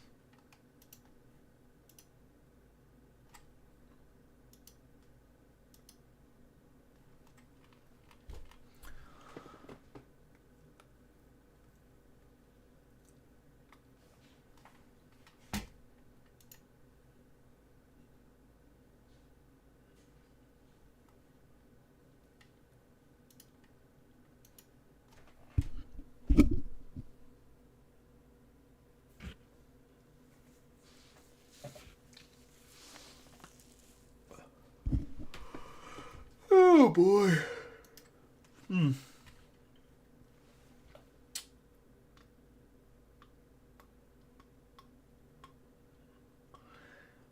This should be our 1634 target on the VIX here, I would assume.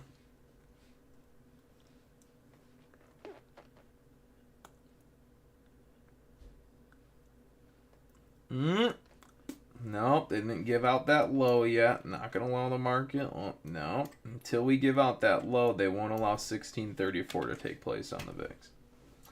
And when I say they, it's just the markets. Computers and so on and so forth. All right, and so we are anchoring right about there. So this is going to be our counter pop level.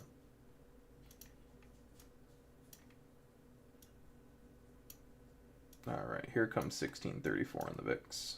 Should be. I would imagine they're going to, there it goes. So there we go. We break down the low and ready? Oh, what a schemy market. Come on, don't be like that. You broke at the low and you're not going to even increase the VIX 2 pennies? Lame. Come on, 1634. Literally the algorithms are just holding it at 1632. Like, come on. There you go. That's what I thought. All right, ladies and gentlemen, our 1634 target VIX complete. Our 30-minute VIX breakout to 1 hour trade idea is complete. Therefore, our bearishness for the market is going to not necessarily slow, but our ideas are we're no longer extremely bearish pulling the markets back. And that's only because we completed the 30-minute VIX long from the 30 to the 1. If the 1 hour ends up holding resistance, then the market's going to kind of bounce and slow down here. So that's kind of it. I don't know. Are we going to break out the 1 hour or not? Since it's so now look at the 1 hour chart here. Ready? So if you look at the 1 hour, so now you guys see that's the 1 hour back test. We were bearish below the 1 hour, and now we back tested it. So we've simply done a 1 hour VIX back test. But we also used the 30-minute to be long bias to the 1 hour. Now, if the 1 hour ends up holding resistance, then we're going to stop selling the markets in the immediate, and things are going to kind of slow down for a second. If we break out the 1 hour, then we're probably going to continue to sell. That's sort of what we're deciding right now, trying to figure out. All right? And obviously, if just in general, our counter pop level on the market is currently this now. That zone.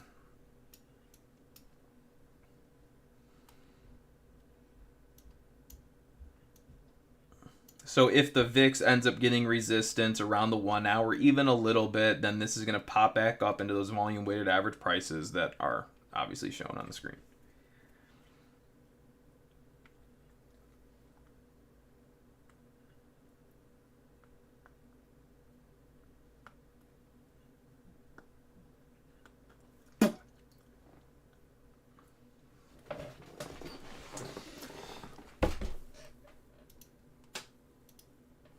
This is a tough crowd. I mean, this is a very tough crowd here. I mean, we identified the volatility index will trade to 1634. We identified the markets are going to be bearish pulling back today. We have pretty much told you don't be long bias once the market open because everything is bearish. We've given you the VIX target. We've given you the intraday resistance, a couple of the counter back and forths, the breakdown, and not even one round of applause. You guys, tough crowd out there. Might have to start working at Chuck E. Cheese. Just kidding. But, as they say, you're not allowed, or you cannot predict markets. That's impossible. You're not allowed to do that, ladies and gentlemen. Technical analysis does not work on the volatility index. Always remember that. Okay? Always remember. Technical analysis does not work, and it does not work on the volatility index. Okay? That's obviously sarcasm, but,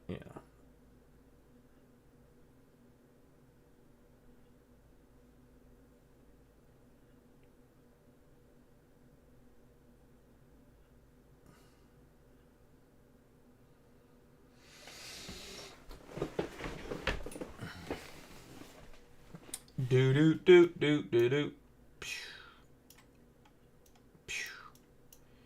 Pew pew pew pew pew pew pew pew. As you can see, we've almost back tested the volume weighted average price zone. It's kind of just doing this lackluster creep up for the moment.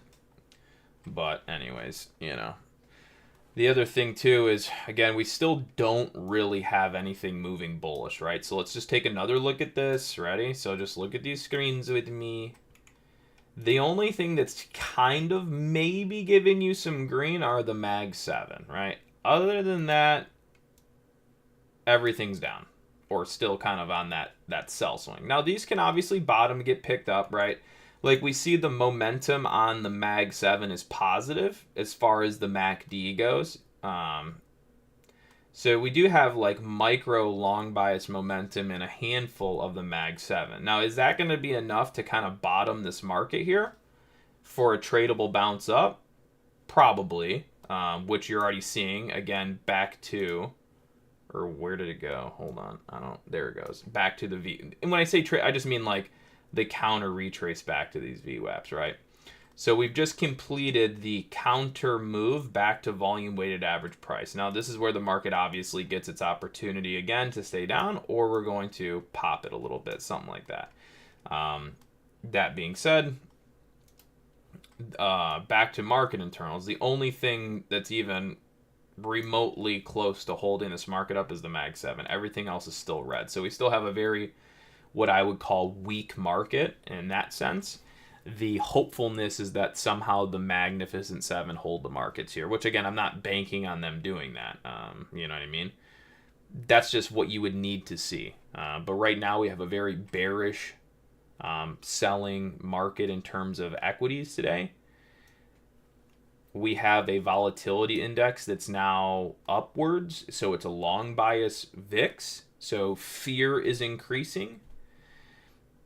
Since the VIX broke out, we're obviously not bullish the market right now. And so yeah, that today was probably one of the better days in a while. Not better days, but today was a fantastic day for the stream because you got to see in real time how you use the volatility index to top a bullish market. And then you got to see how we pick targets on the volatility index. We look at obviously uptrends and downtrends, but you got to see how we take the 30-minute VIX breakout to the 1-hour VIX trend, how that's going to pull the markets down, how we go from having an extremely bullish market where all the news headlines are saying don't worry about the government shutdowns, things are great, and then we just absolutely smack the market off highs today. You know what I mean? So what do you guys think the news is going to look like today?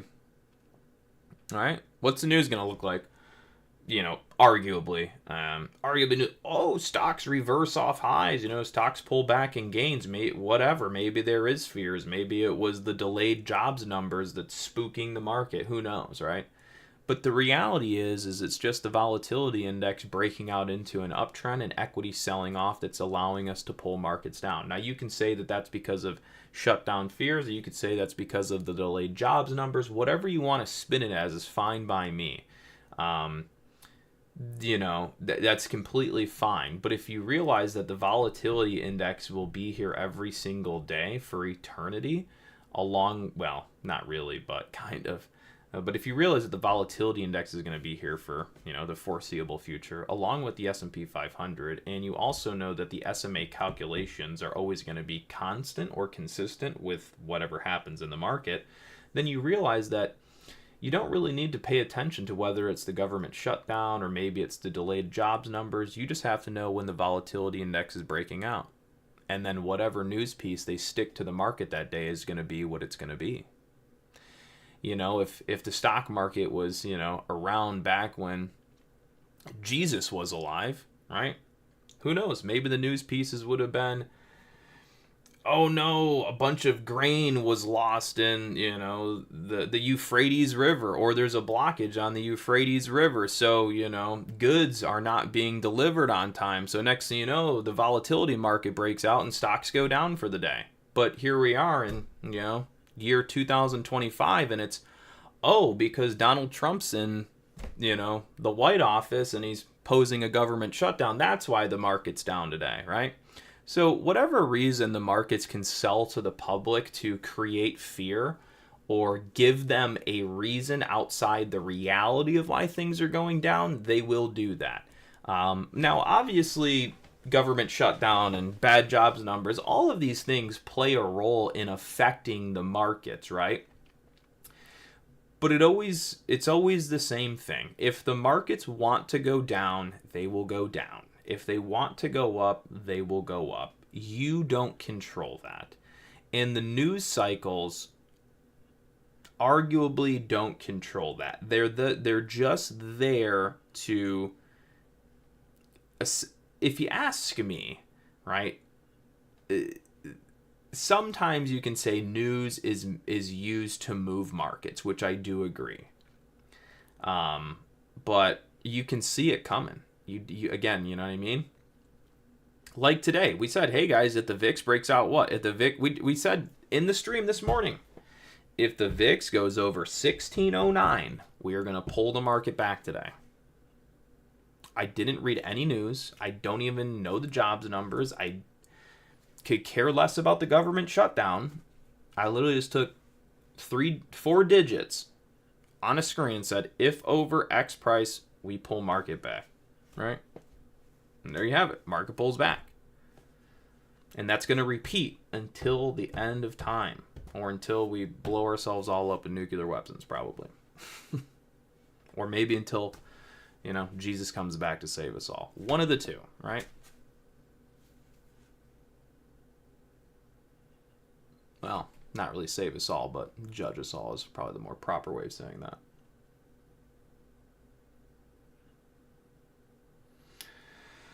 Alrighty, so cheers. Hope you guys have enjoyed the day. But yeah, looking at the VIX, obviously we can see the VIX is still kind of creeping up. So let's just see. I don't know if there's anything above this right now. So that's what I'm going to try and check. So let's see. Is there a 2 hour? We're above the 2 hour. So right, this is what I'm talking about. So we wouldn't use, we wouldn't use the 2 hour as a long target because the 2 hour is below price right now, right? And if we look at, say, a 4 hour, the 4 hour is below. And if we look at a daily, the daily is below. And if we look at a weekly, the weekly is above. So arguably in terms of 50 SMAs, the weekly would be the next one up, right? If we look at a 1 minute, right, the VIX is above its 1 minute. If we look at the 5 minute, the VIX is above the 5 minute. If we look at the 15 minute, the VIX is above the 15 minute. If we look at, let's see, the 30 minute, the VIX, oh, that's right, the VIX broke out the 30 minute today, right? The VIX actually came above that. So the 30 minute started an uptrend today, all right? Okay, and then when the VIX started that uptrend, the prices that were still left above it were, oh, that's right, the 1 hour right there. Oh, that's right, maybe the 15 minute right here, all right? Oh, maybe it was the 10 minute, though I don't have that one on, but I'll put it on. All right, and the 10 minute, where's the 10 minute? Right there. So when the VIX started breaking out, the 30 minute, the only foreseeable targets up that were nearby were 10 minute, 15 minute, 30 minute. Everything else was below. Every other level was below. So those ones are already all uptrending. The only ones in a downtrend were the 10 minute, 15 minute, 1 hour.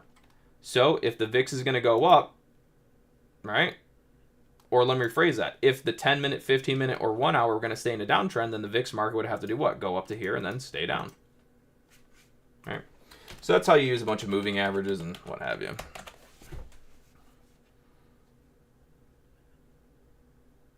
Hey, one new viewer. What's up, brother? So yeah, so it's been a fantastic day. I love it. You cannot complain about this day. If you're complaining about this day, I mean, it's been fantastic movement. I mean, really, this has been a great market today. The VIX broke out. The VIX went to the targets it should go to. As a result, we pulled the market back. Yada yada yada. Now we're still waiting a little bit here.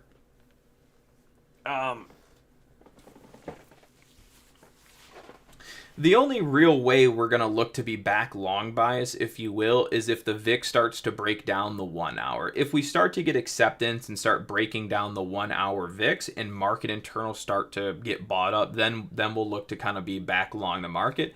As for now, we're kind of just like pause, hands off, no point to being long. Honestly, no point to really being aggressive bearish too, because the market's already kind of well underway, if you will. Right? We started breaking out the VIX up here. Now the market's all the way down here, right? So, intraday selling kind of already underway, right? The only thing left is, well, maybe the VIX ends up not breaking out the 1 hour and then it comes back down and does something maybe like that. If that happens, then we're going to look to be back long the market, right? If we can get a 1 hour downtrend continuation VIX, then we'll look to bounce markets, right? So we're basically looking to see if this VIX pulls back to, say, like 1634, and then if it ends up breaking 1634, we'll kind of look to maybe bring this market back up off this low. So we're less bearish down here and more like neutral to maybe trying to look for a little bounce with a 1 hour breakdown. As far as short-term trading goes, right?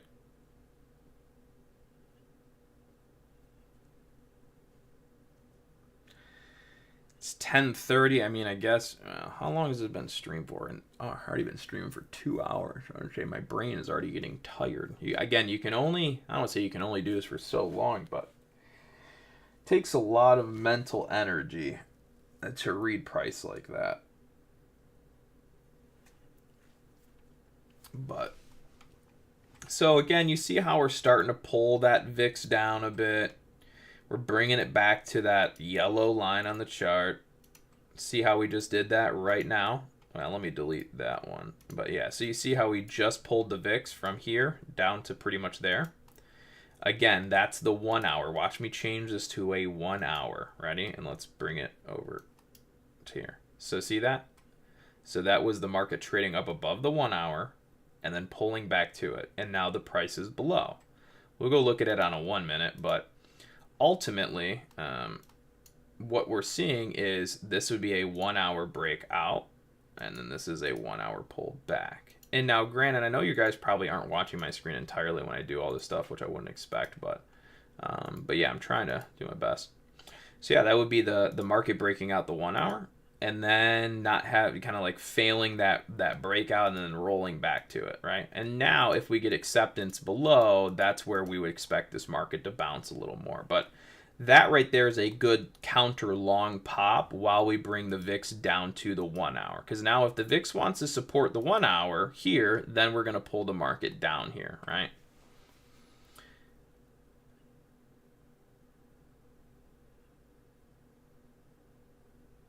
Why does that some really weird deja vu?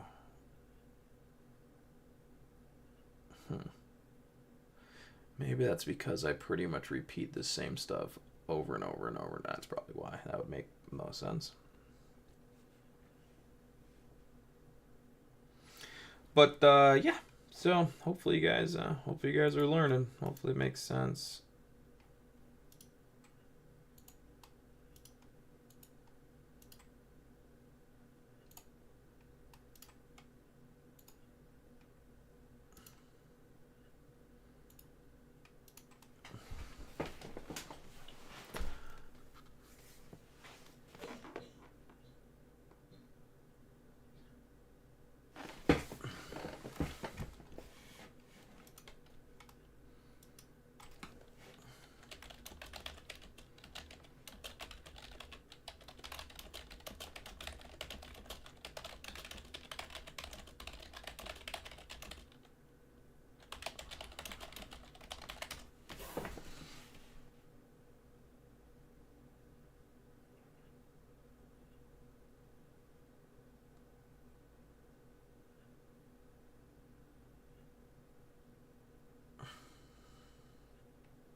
Yep.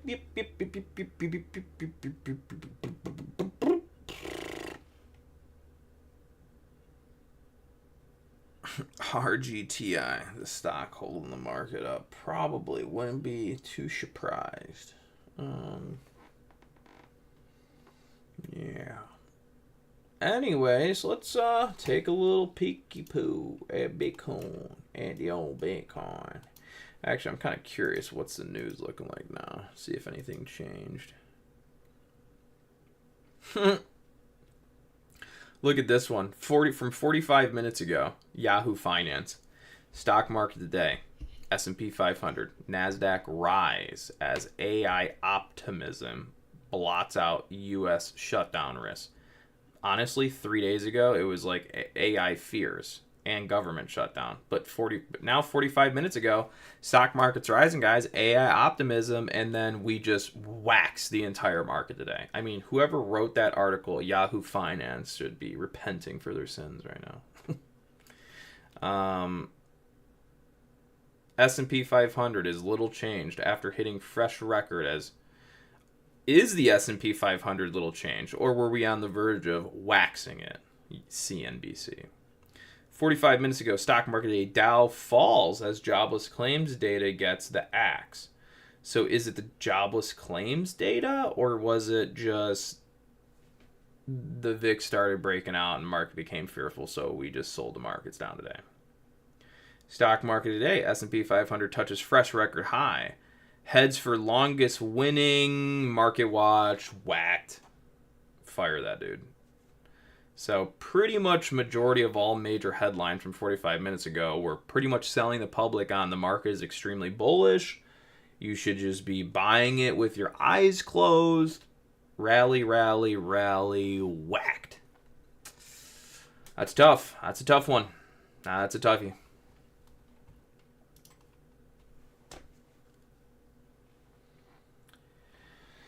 All right, so what has happened? You guys already know what's happening. The market is just, again, pretty much intraday momentum bearish. Why? Because VIX is breaking out. This last pullback on the VIX, what was it? It was a 1 hour breakout, 1 hour back test, 1 hour's holding. And so what are we doing? We're keeping the market downward right now while using the 1 hour VIX. So we're bouncing the breakout of the 1 hour VIX and using that to pull the market down right now in real time. Does that mean it's going to go down for forever? No, I'm just saying this is how algorithms and computers are reading levels in real time and then using that to move markets in real time. That's signal generation. That's how computers talk. Right now the computers are going, oh, the VIX broke out the 1 hour. Well, let's see. If the VIX holds the 1 hour and goes into a 1 hour uptrend, then why would we be taking the market up? We should be taking the market down. So at the same time the VIX hits the 1 hour support, what do they do on the market? Or, well, what do they do here? This is what happens right here. That right there is the 1 hour VIX bounce, which you can't read, but yeah, that's the 1 hour VIX bounce, that rejection right there. That could also be volume weighted average price on the screen, etc., etc., etc. But I'm just saying if you correlate it to the VIX, that's what's happening. We're doing a 1 hour VIX long and bounce, and we're pulling the market down.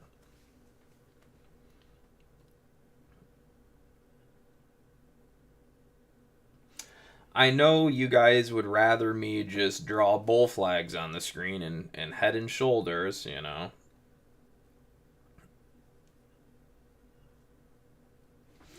I wonder what, like if we go to Google, let's see.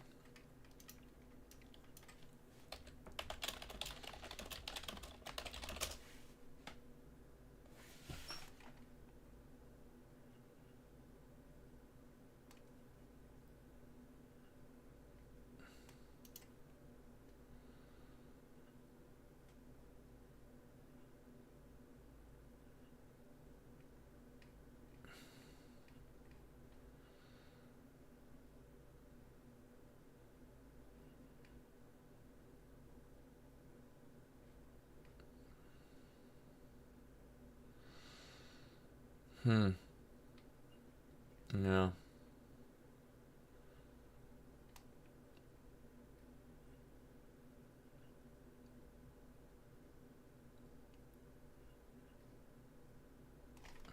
Never mind.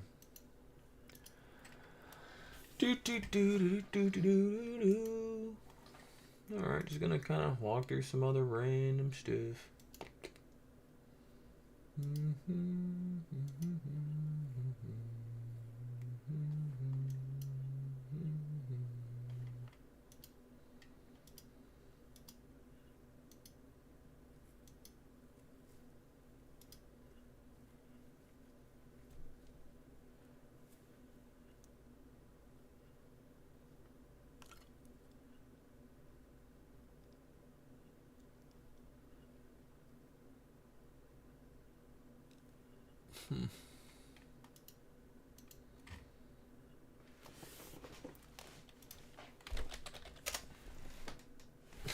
It's RGTI. What is this guy?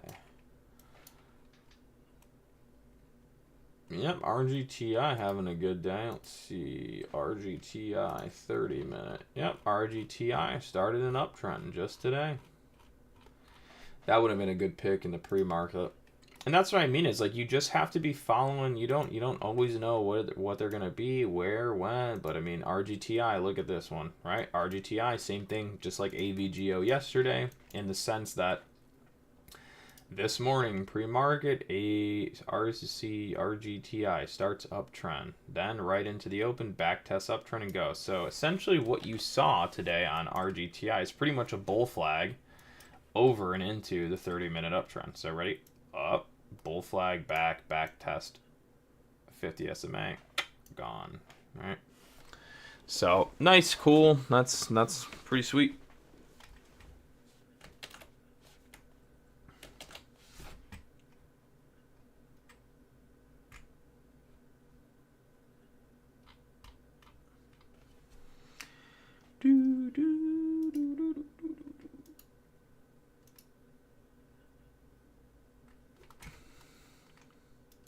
My real estate portfolio has been absolutely cooked this year. Not what you want to see, but you know, not good, really. Kind of, I mean, no, it's not good. Just lost a lot of money, unfortunately.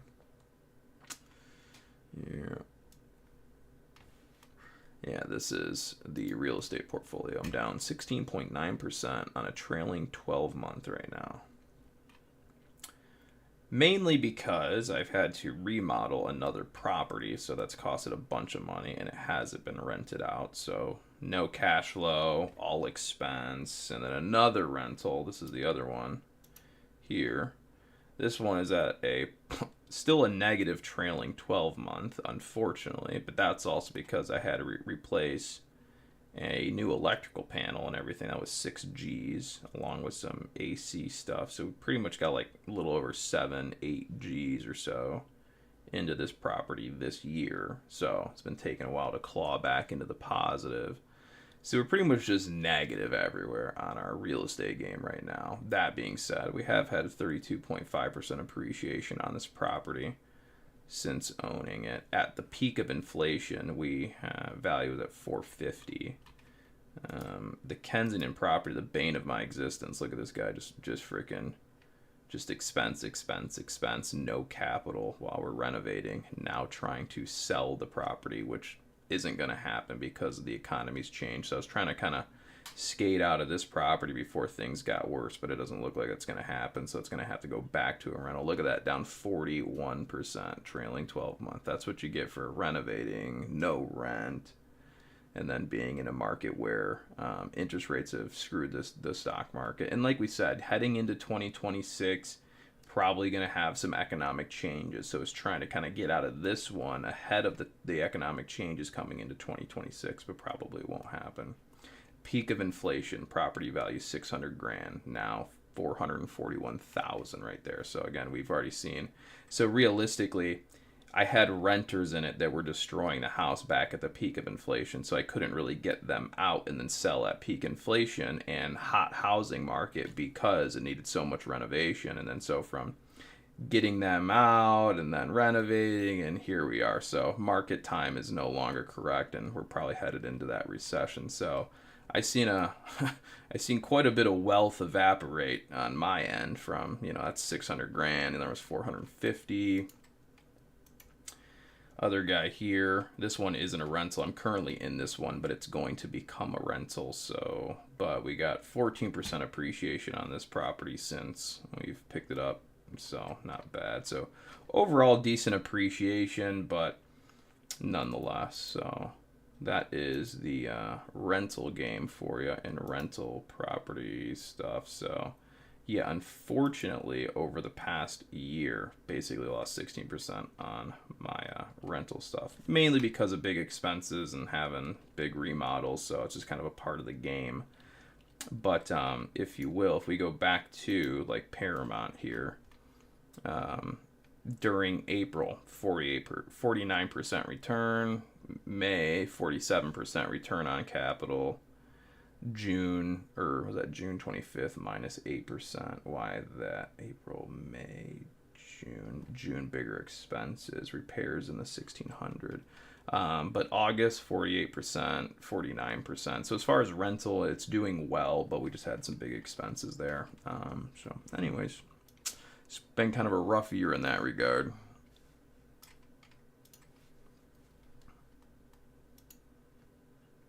Where did my thing go? I don't know. Where's YouTube? Not that. There you are.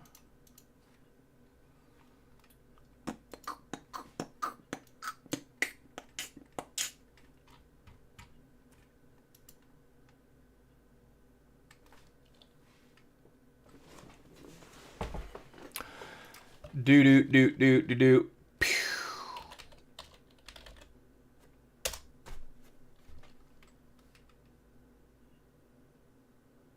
But not all has been bad. Bitcoin's doing phenomenal. I'm up a couple 100% on that, so can't complain there. We're up about 30 or maybe 35% on the Roth IRA short-term trading account this year.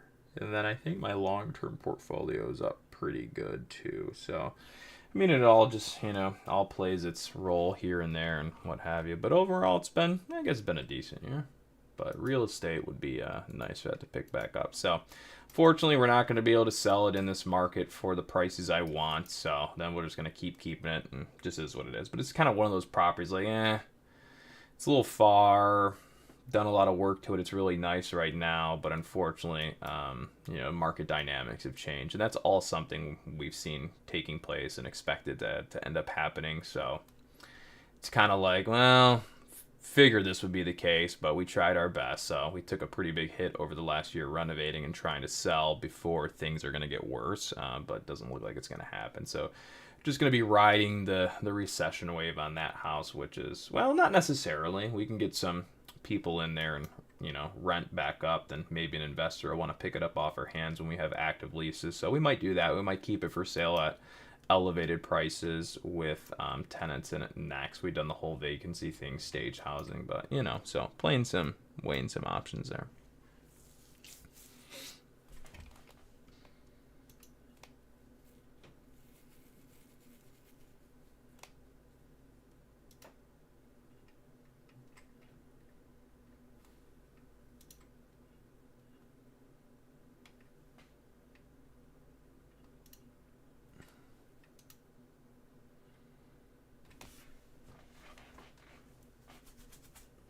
Hold on, I'll be right back.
If you guys look, like here's another one today. Apple had a 50 SMA trading opportunity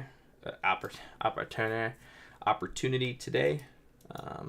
Looks like the volatility index is continuing to break out. So obviously the markets are probably doing what? Going down. Oh my gosh, it's so scary. How are we topping the markets today? No one knows. It's obvious. We're breaking the VIX out. So we're using the uptrend on the VIX to break the markets down. I actually think I might have to apply to CNBC this week. I think I'm going to apply to CNBC to manage their YouTube live streams for them simultaneously while doing the Boiler Room Network.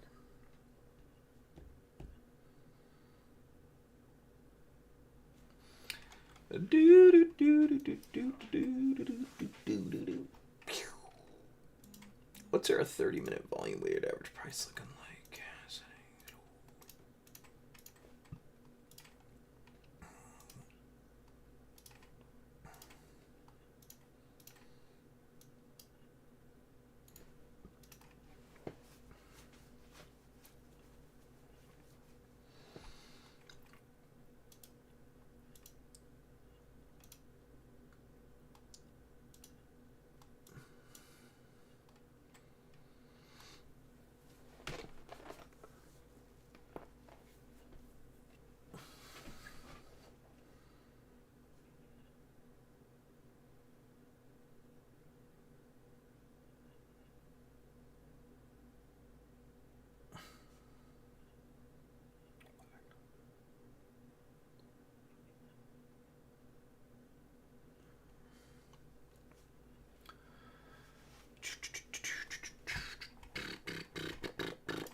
Bitcoin not doing so hot for the moment. Oh, look at Google. Google breaking down into a sell move today. So that's kind of interesting. Well, obviously we already know why, because obviously the market's getting cooked. But this is a situation where there might be a, more of a bearish selling opportunity with Google, as long as it stays below its 50 SMA. So if anybody's more of a, if anybody wants to, maybe watch things bearish, you could arguably be looking at Google bearish here, down below 50 SMA.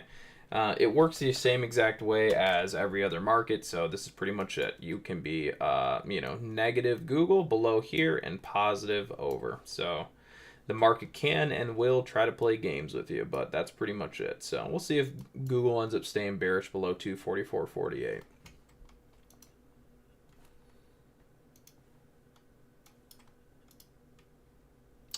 Berkshire Hathaway, a little bit of a sell move today. Lilly, obviously too overbought. AVGO, we did the uptrend yesterday, sold the top pre-market today. Tesla, nothing. UNP, oh, that's right. UNP went bearish yesterday and then did some scummy stuff today. Very ugly looking market there.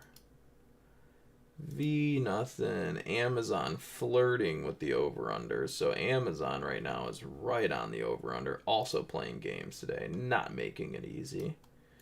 But right now we got Amazon right on the over-under, which basically means it's bearish to bullish. So they're going to, that's one of the ones right on that start point. Obviously with markets going down, you might assume bearish, but we'll see. Netflix, let's see what you got going on. Netflix just been in a sell move, getting cooked. Meta cooked. AMD, nothing. Honeywell, nothing. PG started a sell move today, so we're late to that. If you wanted to be bearish PG, you needed to do it pretty much at the open. They didn't even really give you an opportunity to be good bearish from the open. They just sunk the first 1 minute candle, then gave you one more red, and then arguably this back test, which is lackluster, so not even easy there. Coca-Cola, a little KO daddy. Ooh, KO just hit the support too, so just missed the opportunity for a bounce trade there on KO. If this would ever work, that'd be great. There we go. Yeah, Coca-Cola just had its bounce there. So, oh, it even did it this morning too. So right into the open, market sold Coca-Cola right down to 50 SMA support, bounce, back down, bounce. So kind of already missed two bounceable trade opportunities there in Coca-Cola. Not that I was really trying to do that. This is all hindsight 2020 at this point. But again, if I was looking at Coca-Cola this morning and sold down to this level, that would have been a bit of a bounce spot. But yeah, so cheers. Good stuff, man. Good stuff. You guys are so talkative. Such a wild chat room we got going on here.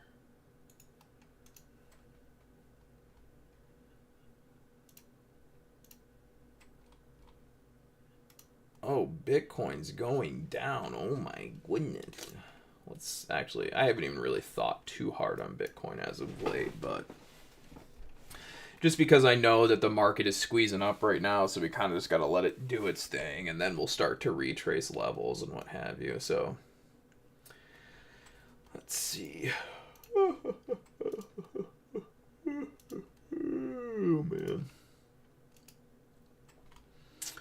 Yep, so one of the areas you'd probably look to back test is gonna, it's so basic that it doesn't, it's so small, no one even really cares about that. Yeah, I mean, so that's gonna be one. So this is an important level, the volume weighted average price that we broke out. So again, that's the weekly top down, so that's also a strong back test area. So there's a good chance that the market is arguably going to sell this down towards that weekly VWAP breakout for a back test. That's what I would assume can take place there. Obviously, the market is more bullish than it is anything for the moment. But yeah, so we're going to be, I mean, yeah, that's pretty much it. We're just kind of watching Bitcoin go up. We got some levels that it can come down to in the moment, yada, yada, yada, yada, yada. And we're going to be looking for, at some point, the back test of all these levels. So pretty much everything I'm putting on the screen at some point in the future will be used. It's just, you're just going to have to wait. So this guy, so we're going to be looking for, you know, these volume weighted average prices. We will then be looking for this volume weighted average price, etc., etc., etc. So those are kind of the three spots that I like. So 3 VWAPs. So again, I like the idea of the markets coming back down to back test that volume weighted average price, even come down to here and get that and get that. Or I'm also okay with the market doing this, going all the way up like that, and then these volume weighted average prices all chase higher, and then we just use them later. So again, my targets are ever evolving and moving. It's not about where the price is, but it's about when the price meets. So, yeah. Just like the weekly volume weighted average price off the high, right? Did we know that when this was set in that we would bounce back to it over the course of these 3 weeks? No, but when the bounce started to go, it ended up taking 3 weeks to eventually hit. So that's when our target was met, and then we watched bearish, right? So it's less of where the price is, but more of when the price meets volume weighted average price.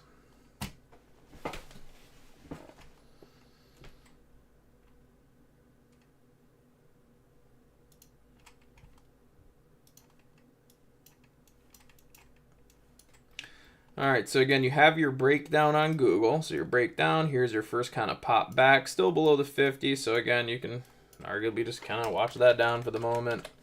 But yeah, markets are doing, or VIX is doing really well to the upside. So again, that means we just remain pullback bearish the entire stock market. There's no reason for you to really be long bias. Again, we've mentioned this all day long. You are not on the wrong side of the move. This is probably one of the only YouTube streams that will, that's not entirely true, but probably one of the onlys that will keep you on the right side of the market nearly every time.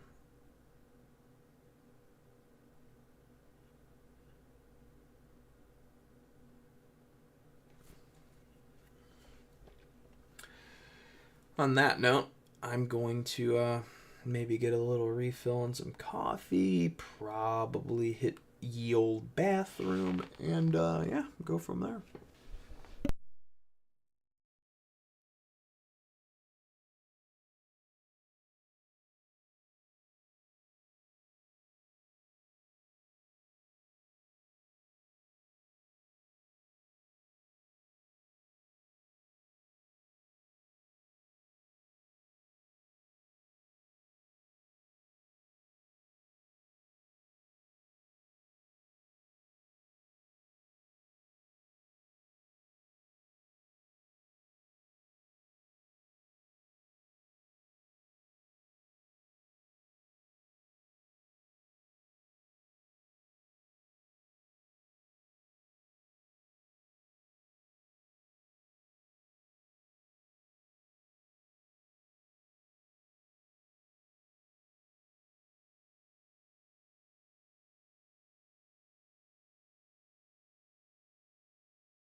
I'm back. Oh my gosh.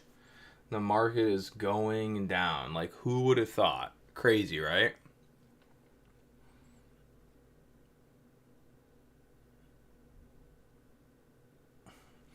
We haven't talked much on the VIX, obviously, but you guys just clearly know, because obviously, right? What happened? Market started an uptrend at the 30 minutes. So generally speaking,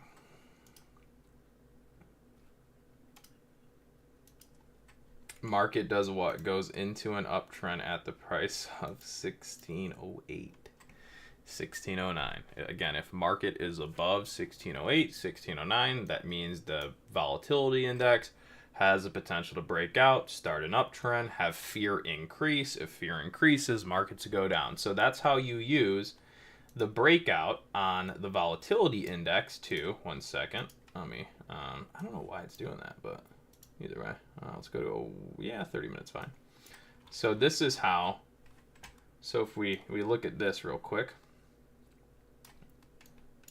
okay, we know that what? The market's in an uptrend, and it's been in an uptrend since, again, the vertical line I just put on the screen.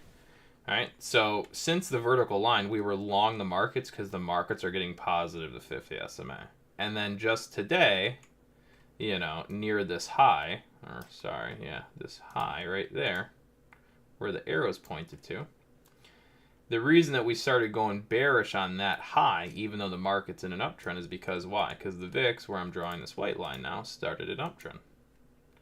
So we're using, again, the uptrend and the breakout on the volatility index and the bearishness across all of the advancing declining issues of every market today to be bearish the high there.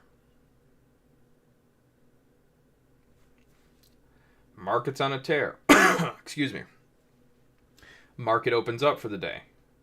Market internals pull back. Market internals stay bearish. So much so that we take the VIX and break it out into an uptrend. The VIX breakout increases fear. People get scared. We sell the market down. Market internals stay bearish, keep selling, and markets go down. And that is how we create a pullback within an uptrend on the stock market. Well, and when I say pullback, a pullback that's, you know, not like a dip, not like a dip high or low, but like an actual pullback, right? So there's two pullbacks that I think about. I think about pulling price action back in an uptrend and then pulling price action back with VIX breakouts like this, right? So those are the ones where we break the VIX out, those pullbacks are harsher, kind of like you're seeing now. You know, as opposed to just little blips, kind of like the other day when you saw, you know, let me zoom in here, you know, like this little blip in here or whatever. Like, that's a very minor pullback. Clearly that's a pretty harsh one, and that's only sort of doable when we're having a breakout in the volatility index.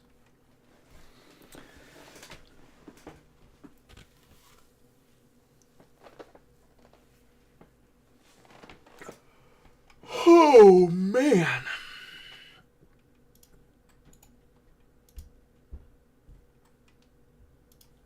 We're starting to come into the vault. Well, not quite, but I was going to say, like, this is a pretty good / big 30-minute volume weighted average price zone. So obviously expecting we kind of trade down into and close to that.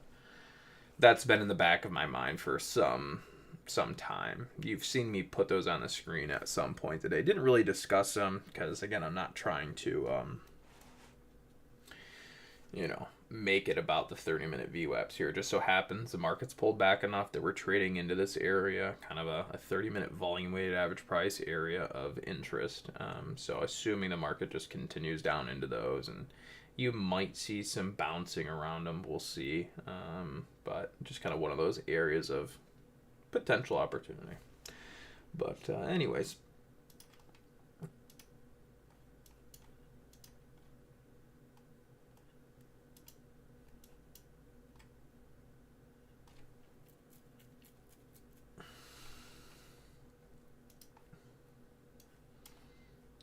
whoa, get out of there. Let's see, what was I gonna look at? I forget. Oh man. SPX. minute. 10, we got down to the 10. Well, I guess I can't see that. 5 minutes bearish, 10 minute, I don't know.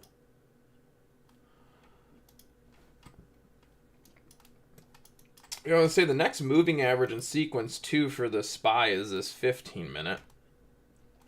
So we're definitely below the 5 minute, maybe even the 10 minute.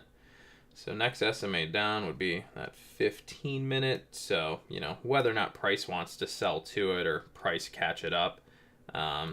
You can see too from the last time this 15-minute trend bounced here, we haven't back tested it. So arguably that still needs to be back tested at some point, right? You'd assume. Doesn't have to be now.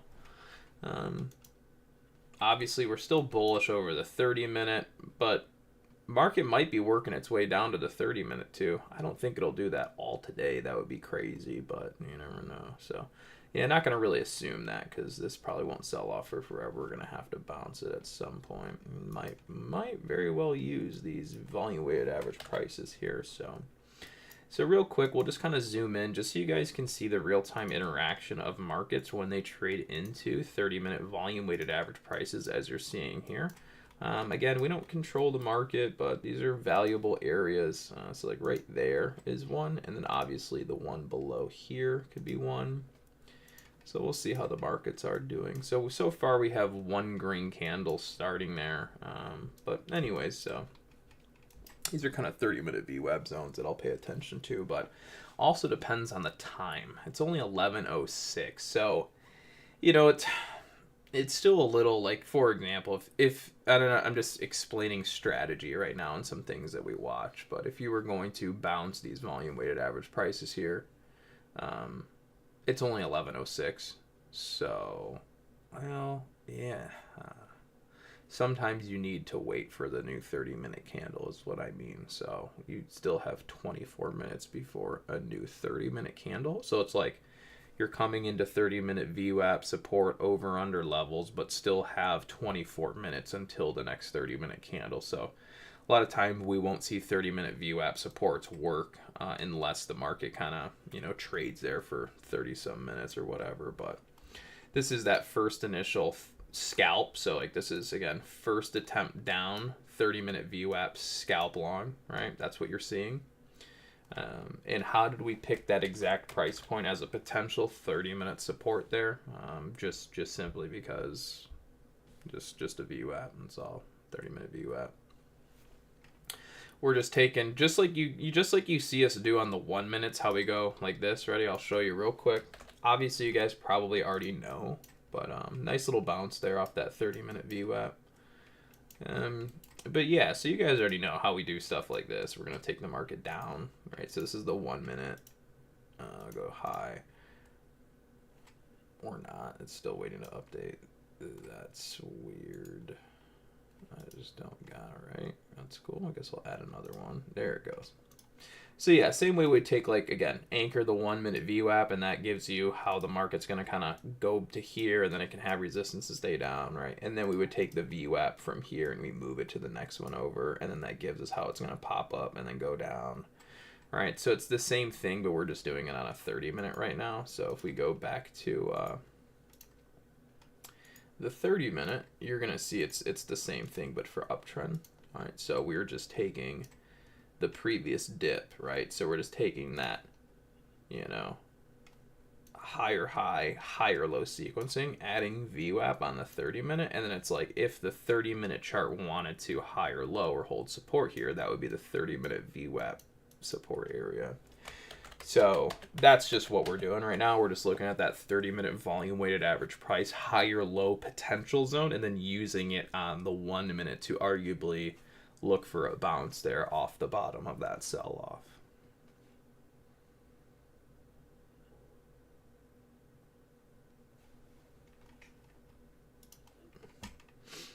So we've bounced the 30-minute pretty good there. Obviously, we have established a pretty decent move up, so we're going to anchor this low now. So we're going to go settings low, and then obviously we're probably going to be looking for a pullback down into these volume-weighted average prices here sooner than later. So that's going to be now the short-term pullback target in the market.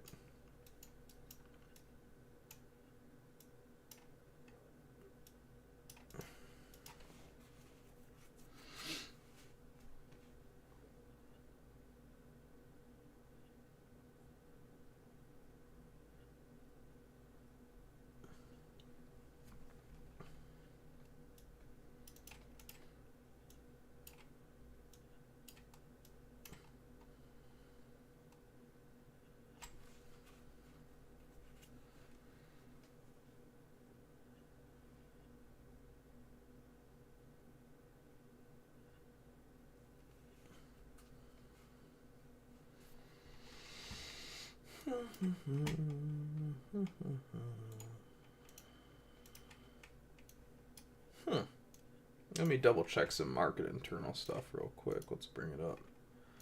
Because obviously we can't pull things down if things are shooting up. So right now we have positive MAC on the FANG, MAG 7. That's currently going up. So markets are going to kind of keep working up in this immediate for the second. Most things seem to be getting support right now. Yeah, so probably going to keep the bounce alive for a second. Again, you can see that, right? Look at the FANG here. So know how we're like, yeah, well, we probably got like a little pullback target there, but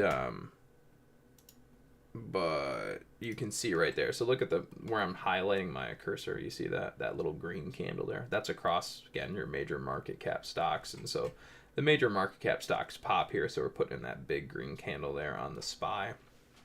So obviously, you know, if we're going to pull the market back down to this little micro level, then we're going to have to see a little bit of weakness come across those internals first. But we're also going to start anchoring kind of, yeah, I'm not even going to worry about it too much, but it's goofy. I'm just going to leave it as is. I don't like the way this is set up, but there'd have to be a VWAP here. So this is how it's working now. It just is what it is. Even I don't like the way it looks like that. All right, so let's bring up those market internals again. All right, so a little red there on the MAG 7. Now we're starting to pull this puppy down.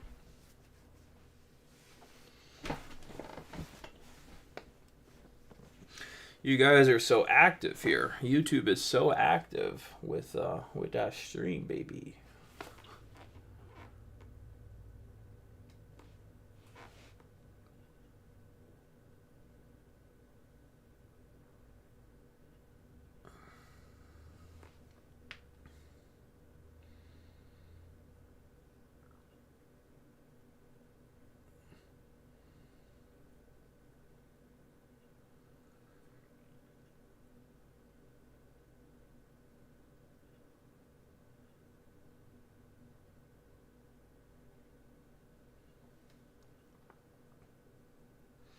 There's that micro 1 minute pullback target now complete.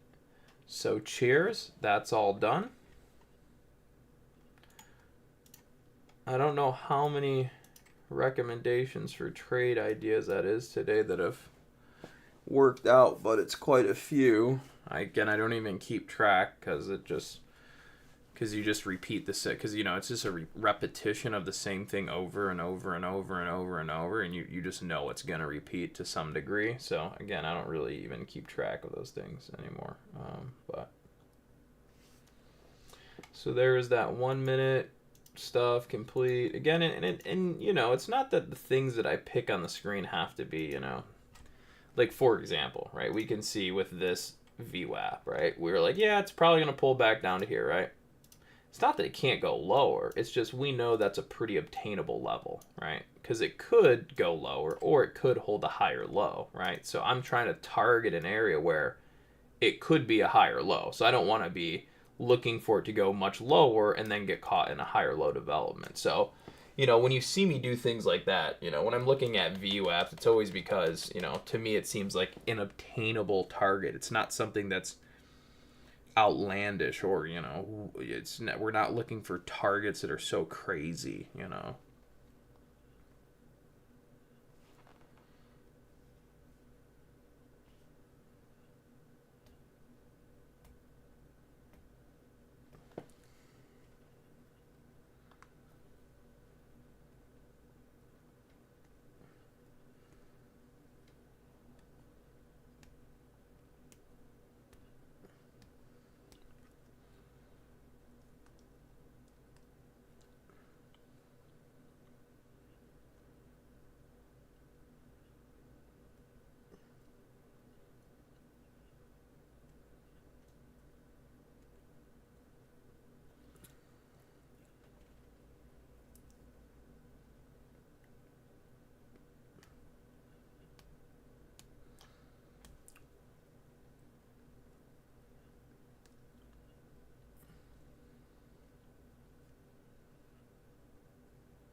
All right, new update here, just kind of what you could expect to see with the SPY is if our previous volume weighted average price kind of in this area ends up giving up, then market will look down towards there.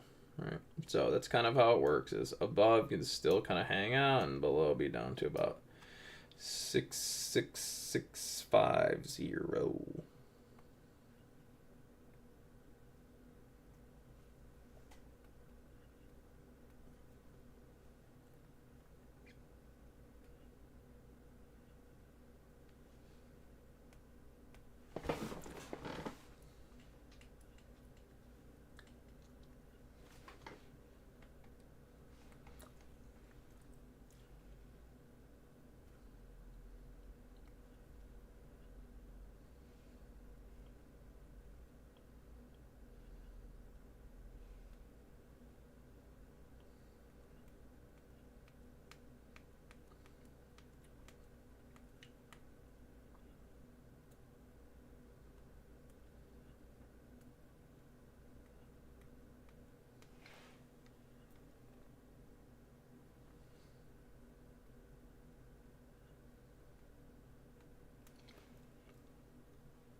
Do, do, do, do, do, do.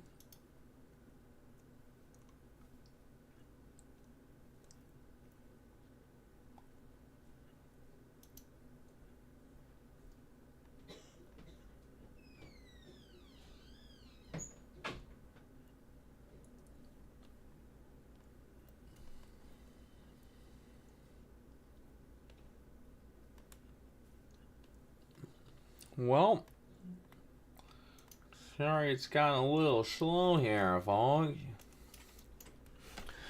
You know, as we said before, you know, pretty much, I mean, once you get to about this time of day, it gets a little slow. A lot of times all the good movements kind of happened. Um,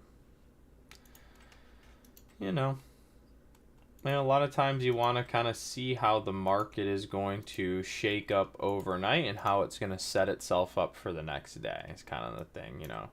Once you get to this kind of time of day, things get a little slower, a little more grindy, takes slower for things to play out. So a lot of times you just kind of let the market do, well, that's not entirely true, but as far as the next day, you know, a lot can happen overnight, you know, once the regular trading hours closes, and then the market and the futures pretty much manipulate price after hours and shake things up a little bit. It kind of creates a new dynamic going into the next day. So a lot of times it's what we're always kind of looking for is like, all right, well, what's that next day gonna bring? How is the market gonna set itself up for tomorrow, right?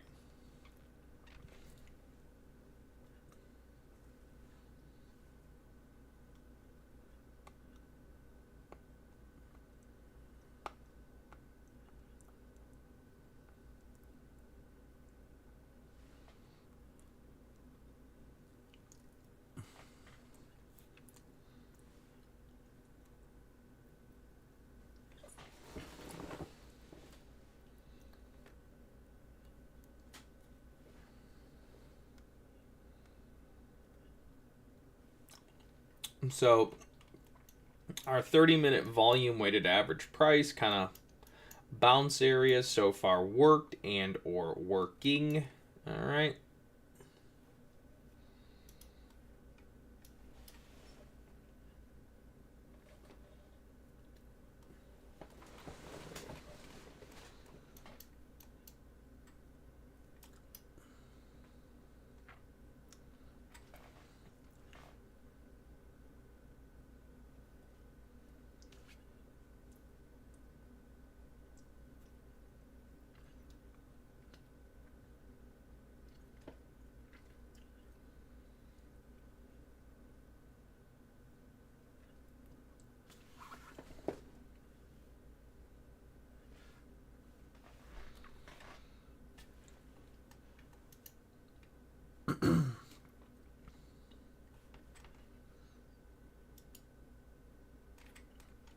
Bitcoin still pumping. Love to see it.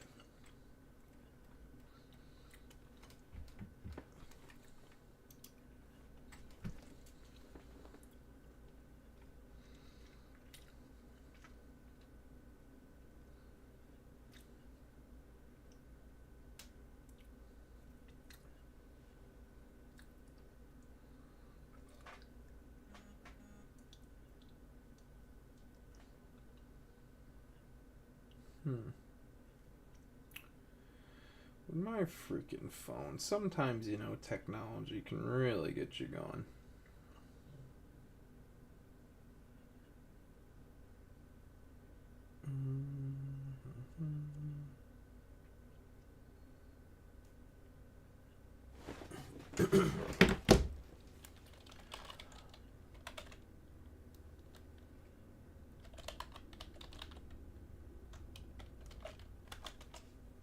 Oh, wait, no.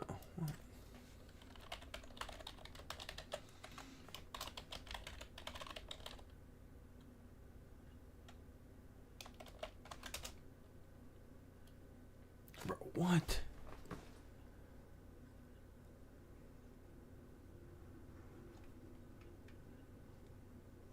Okay, I already did this like last week. Jeez.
Oh yeah, sorry guys. I mean, there's not a whole lot to say. All the big stuff has already taken place for the day.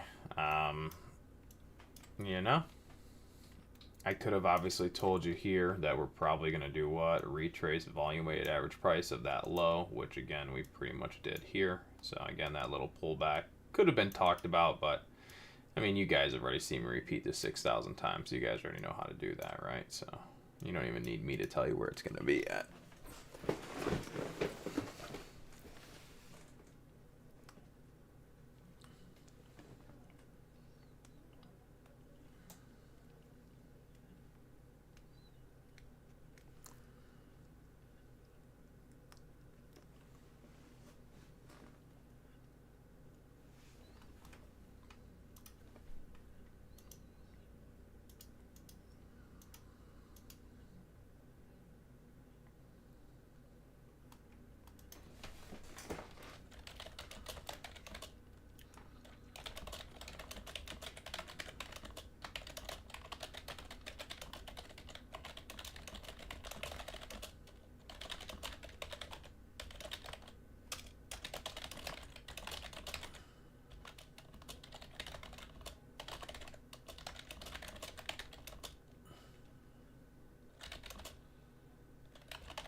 Well, all right, ladies and gentlemen, that's been a fun day, and I will catch you guys probably back tomorrow. Cheers. Have a good one.